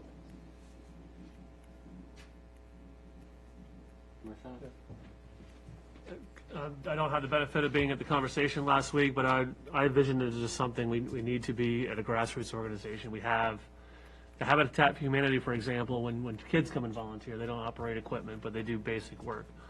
I got the sense that this is just something a group of neighbors can go and help somebody out with some basic tasks, that we didn't need to do it to this scale and escalation. But, I'm part of the United Methodist Church, where they do their annual church service things every year, so that's a scenario that's covered. So I agree that there's probably some model that we can follow, but at the same time, I don't want us to lose sight of what the original intent is. We have a small town, we have a community. Miss Susan, who I think likes the grandma of Longstreet Commons, if we're going to know interest when we advertise it and do it on a single day. If we do it on a single day and we have people solicit projects, we can parse and figure out the skill sets that we need for each of these small projects and just make it happen. I don't want us to stifle this. I think it's good that we evaluate, but I hate to use this phrase paralysis by analysis, but if we're generally concede that yes, as a group and as a council, we wish to sponsor some sort of event that covers a range of basic sort of service things, then we can go from there and just make it happen. So I'm in favor of us moving forward, at least coming back with that. If that's the scope, to sort of generally define it. I think that if we're not saying we're not doing large-scale rebuilds, we're not doing large-scale projects, it's more of just your small service sort of thing, then I think that's fine. So. My turn. I did last. I agree with Marchant in regards to not losing, not letting it get stifled. I see it's a good thing. So let's figure out collectively together where everybody's comfortable to make it happen, as opposed to talking about, oh, well, it can't. Okay. That's what I would say.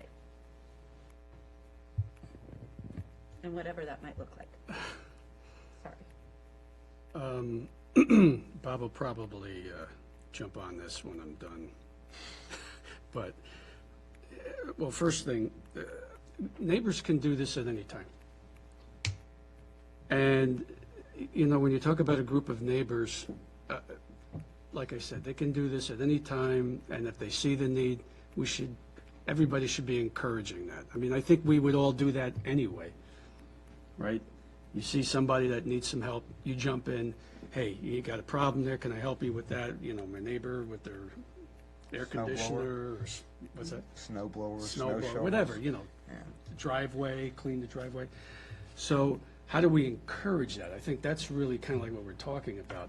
We could do, and this is where I think maybe your past experience, the days of service kind of a thing, where we could be encouraging people to participate in a day of service, and we could focus the town's resources on the community places and the public areas and what have you, while also encouraging neighbors to help neighbors and what have you, lead by example, perhaps.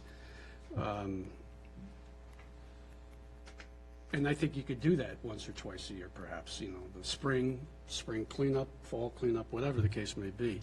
Again, it's the concern of the liability and all the other things and the risks associated with it. I think being more a facilitator makes more sense in my mind. So that's my comment. Yeah, pretty much where Joe is. If we're gonna, my preference would be to have it facilitated by somebody outside, some outside organization, and my other personal preference would be, to Joe's point, I'd rather see it public space oriented. Otherwise, it's not going to get done. You done? I'm done. Are you done? Okay, my assessment of this, it looks like I'm right there with Joe when it comes to lead by example. You're already proposing this to be maybe a yearly thing, maybe 2 events a year, maybe even once a quarter. I look at this as falling under something that our event planner would be able to do. This position that gets created, they can advertise for ideas, they can get this all in place, and then once that happens, we can start to coordinate it and become the facilitators of it. That's the way I see this going, and I think it would be great as you being the community liaison to hook up with this planner that we're trying to promote here, or the event planner, to actually coordinate something like this so that we do it regularly. And that's how I see your efforts to work best. So what I'm hearing is that everybody would like to have some sort of community-centered event that is based out of service.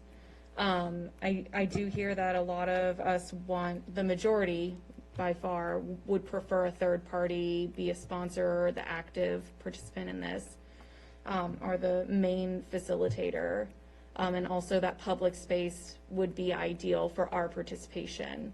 Would us leading by example and having a service day on public space, and then maybe offer like landscaping bags to other people who want to do service that day in their communities, that we can provide that? Or like, what would that be something that we could do rather than going through this application process, doing the waiver thing and all of that? Instead be facilitators in sense of like giving an incentive for the participation. Yeah, I mean, Maybe if somebody, does something, we can give them gloves or the landscape bags. I don't know. and in the past, we've actually done that. We've had a trash, a roller, what do they call it? Bob, I think you use the term. Roll-off. A roll-off trash can, in which we paid for the town to collect all their, they could even clean out their basement and throw it in there. We didn't care. We were willing. That's an HOA thing. We do it. Yeah, Our we were HOA, willing we to, do it. We were willing to facilitate and pay for the thing. We can get sponsors from Lowe's or Home Depot or something, in which they would supply maybe some of these trash bags, that recyclable trash bags for yard waste and stuff like that. Like I said, these are things that would be great idea generators with an event planner, and actually come up with what sponsor costs are required for it and everything like that for us to actually move forward. Okay, so I think my intention from here would be to do a little bit of homework and reach out and see what kind of nonprofit organizations or pre-established events are there, and see if there's anything that we can work with.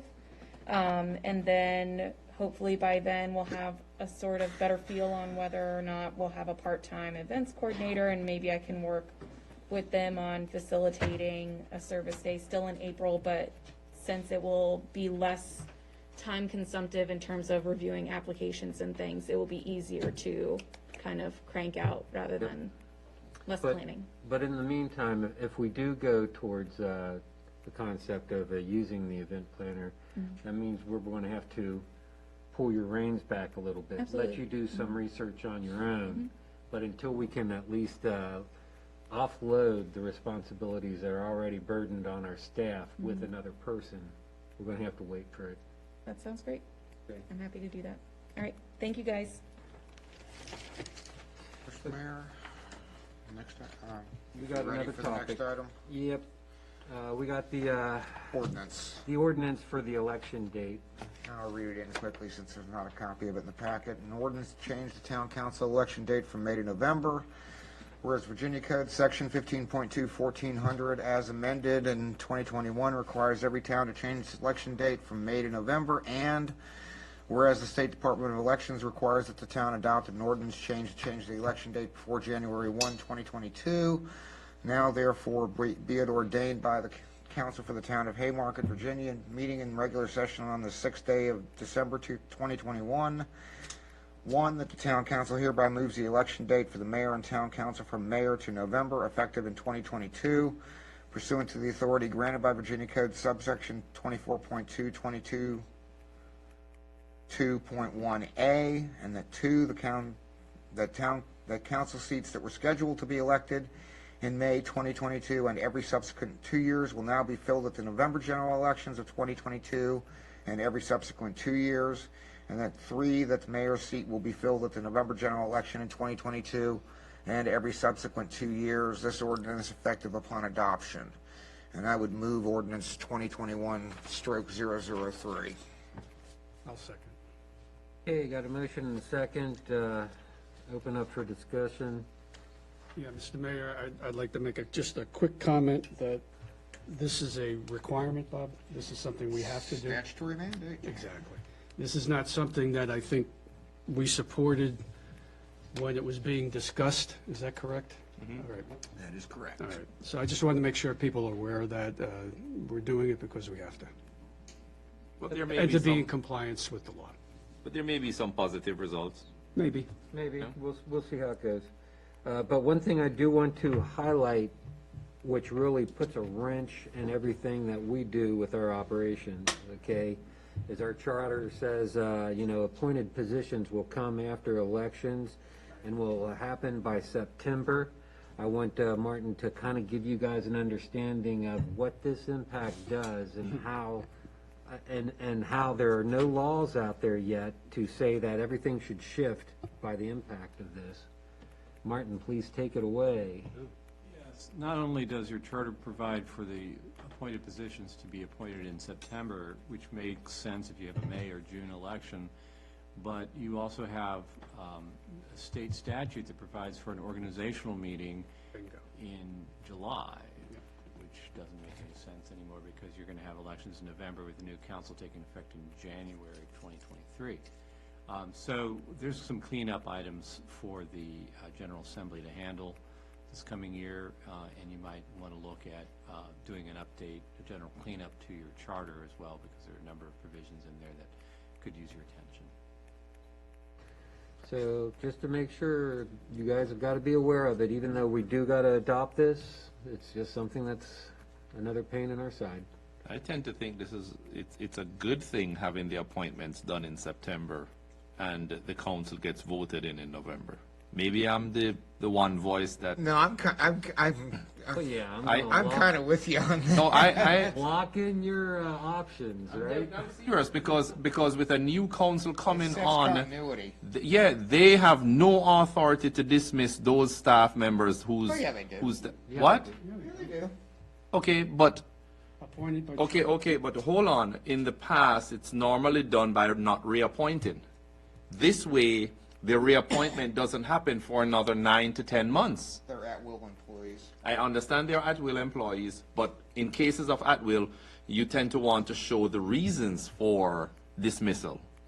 But so in this case, in my opinion, I think it works best in the interest of the staff whose appointment follows that normal June election for September. So now, with election in November, they're appointed by the old council in September. Election is November. We all get changed. New council comes in. There is no reappointments on the agenda until the following September. Yep. But if you have a new council coming in that has an agenda, I'll tell you what, I would really feel shaky as an appointed employee and would be requesting some type of contract that gives me a golden parachute. But it gives that that employee the opportunity to evaluate their time with the council. January, February, March, April, May, June, July, August, 8 months. Yeah. So I think it may prove to be a good thing having appointments done in September and elections in November. Okay. Can we just go back a little bit here for a second? Yeah. So we have a November election next year. Yes, sir. And the new council takes office January 1st? January 1st of 2023. January 1st, 2023. So our charter says that the first time a new council comes in, the organization meeting is in July, right?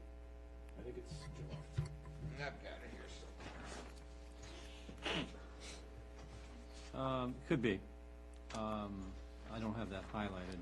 So they would come in January 1st, they would just have to accept the organization that's in place, or they can make adjustments to the organization. I mean, they're gonna have to appoint people, they continue the process of the liaisons and what have you. ARB, PC, finance, yada, yada, yada, right? Right. And then the appointments aren't until September. Right. So the charter is essentially gonna be out of whack. And Martin, you were suggesting earlier that we may wanna take a look at that, but isn't it too late at this juncture to go through the charter and kind of make some proposals and get it to our delegate? Yeah, not for the 2022 General Assembly. Yeah, the pre-filing deadline's already passed. Yes, it's gone. I mean, you can get small things done even after the General Assembly session has started. You can ask them to make a charter amendment, but I wouldn't do a full-blown charter rewrite. And if you remember, we went through that process with Brian. We did.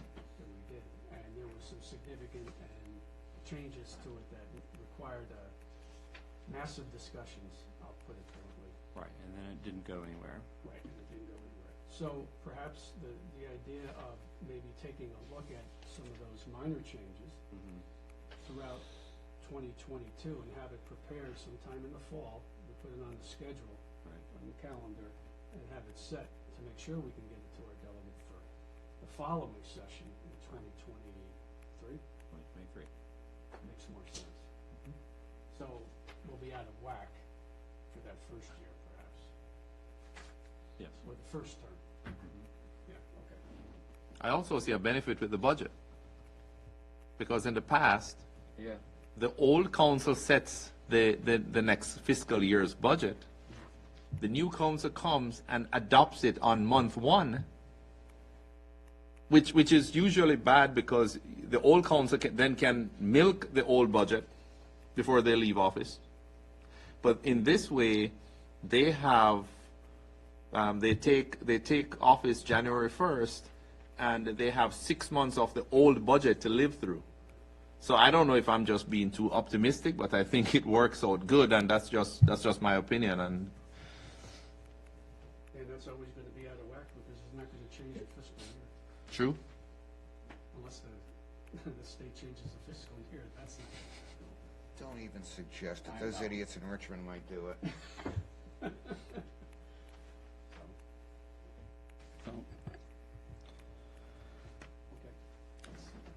There's a lot to think about. Yep. Any more questions, discussions?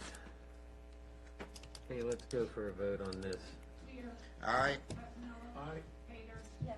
Snyder. Yes. Ramirez. Yes. Morris. Yes. Okay. Next agenda item is council member time. starting off with you, Bob. I'll keep it real quick. Tomorrow night, the county is having a public hearing on the data center on the Lerner property at the corner of Kidharpin and 55. It's the second of 3. I'll skip this other one. And then if somebody could look into what our trash service is doing, because I'm getting reports and I'm seeing the paper yard bags not being picked up. Sir, if the clerk could look into that. And I'm getting complaints from the neighbors that they're just leaving them at the curb, along with a variety of other things. That's all I got. Okay, Joe. Yes, at the close of the Hanukkah season, I just want to wish at the close of the Hanukkah season, I just want to wish everybody a happy and healthy holiday. My turn. So I'm looking forward to the holiday event that's this Saturday from 2 to 6. So we're going to have Santa. We have Effingham Winery at Sunshine Ridge that's participating. We have 20 vendors and a kids craft tent, and tree lighting is at 5:30. We are also still taking and collecting food pantry donations in the police department lobby. Thank you very much. And thank you to our police department, always.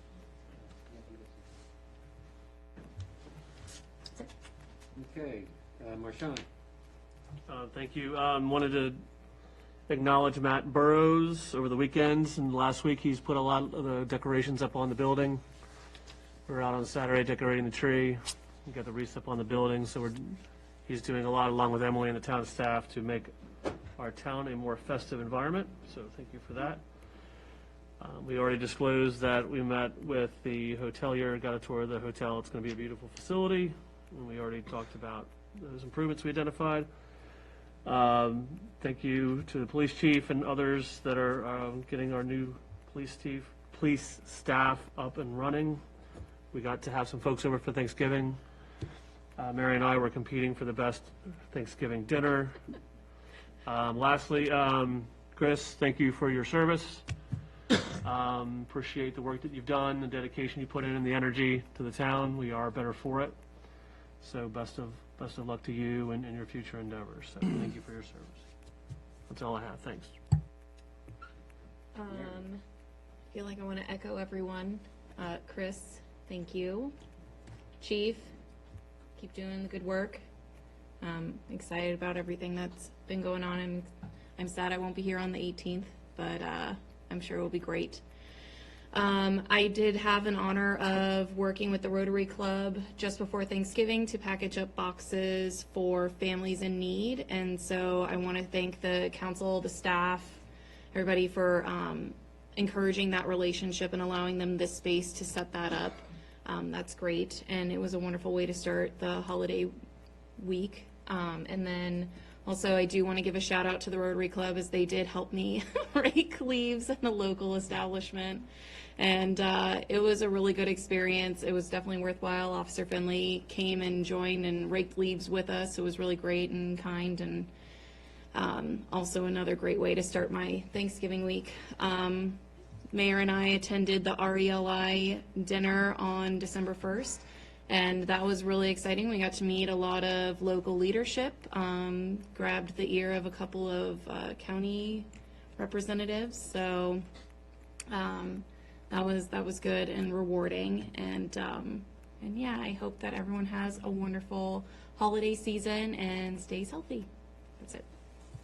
All right, Councilman Morris. Thank you, sir. It's Christmas season, so I wish everyone a safe Christmas. Those who are traveling, just traveling mercies as you spend time with family. December 11th, 2 to 6, the Christmas and holiday event.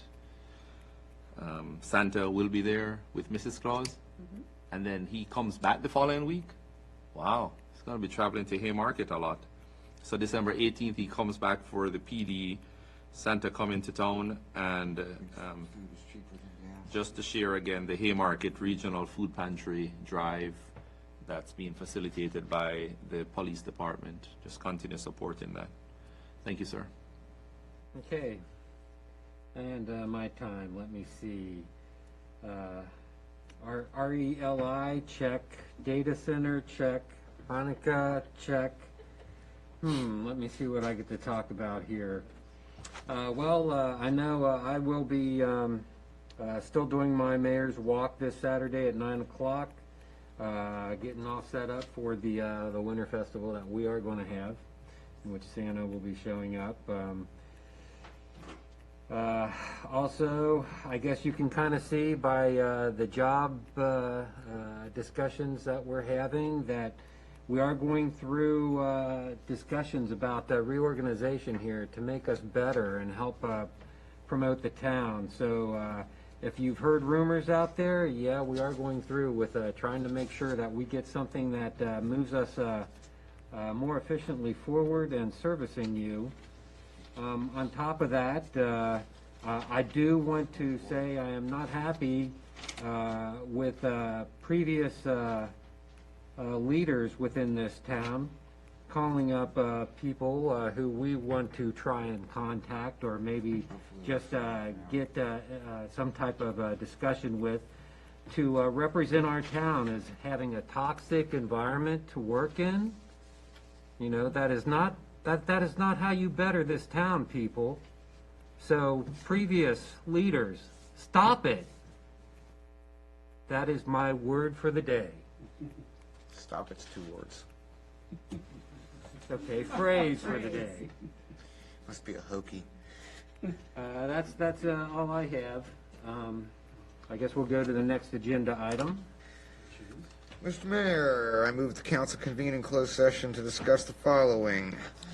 As permitted by Virginia Code Section 2.23711A7, consultation with legal counsel or briefing by staff members or consultants pertaining to probable litigation involving 14800 Washington Street and the pending case of Town of Haymarket versus Bean, where such consultation or briefing in open meeting would adversely affect the negotiating or litigating posture of the town, and as permitted by Virginia Code Section 2.23711A8, consultation with legal counsel regarding specific legal matters requiring the provision of legal advice by such counsel relating to all leases of the town properties.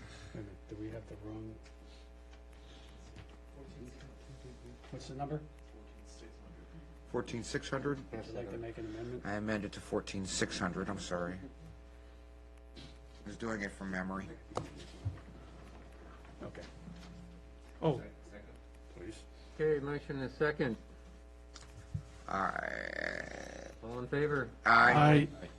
Let's close up. Let's go Let's in the do it meeting. right here.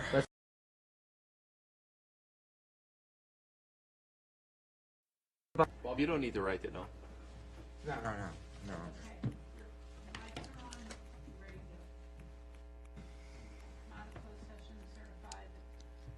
Okay. Mr. Mayor, I move that the council certify that in the closed session just concluded, nothing was discussed except the matter or matters specifically identified in the motion to convene in closed session and lawfully permitted to be discussed in a closed session under the provisions of the Virginia Freedom of Information Act as cited in that motion. Second. Got a motion and second. Attestation and circle around, please. Aye. Aye. Yes. Yes. Yes. Yes. Yes. Mr. Mayor, can't believe I'm doing this. I move that the council convene in a closed session to discuss the following as permitted by Virginia Code Section 2.23711A1, a personnel matter involving assignment, appointment, promotion, performance, demotion, salaries, disciplining, or resignation of specific public officers, appointees, or employees of the town, specifically dealing with the town manager. Second. Got a motion and a second. All in favor? Aye. Back into closed Second. session. That's easier.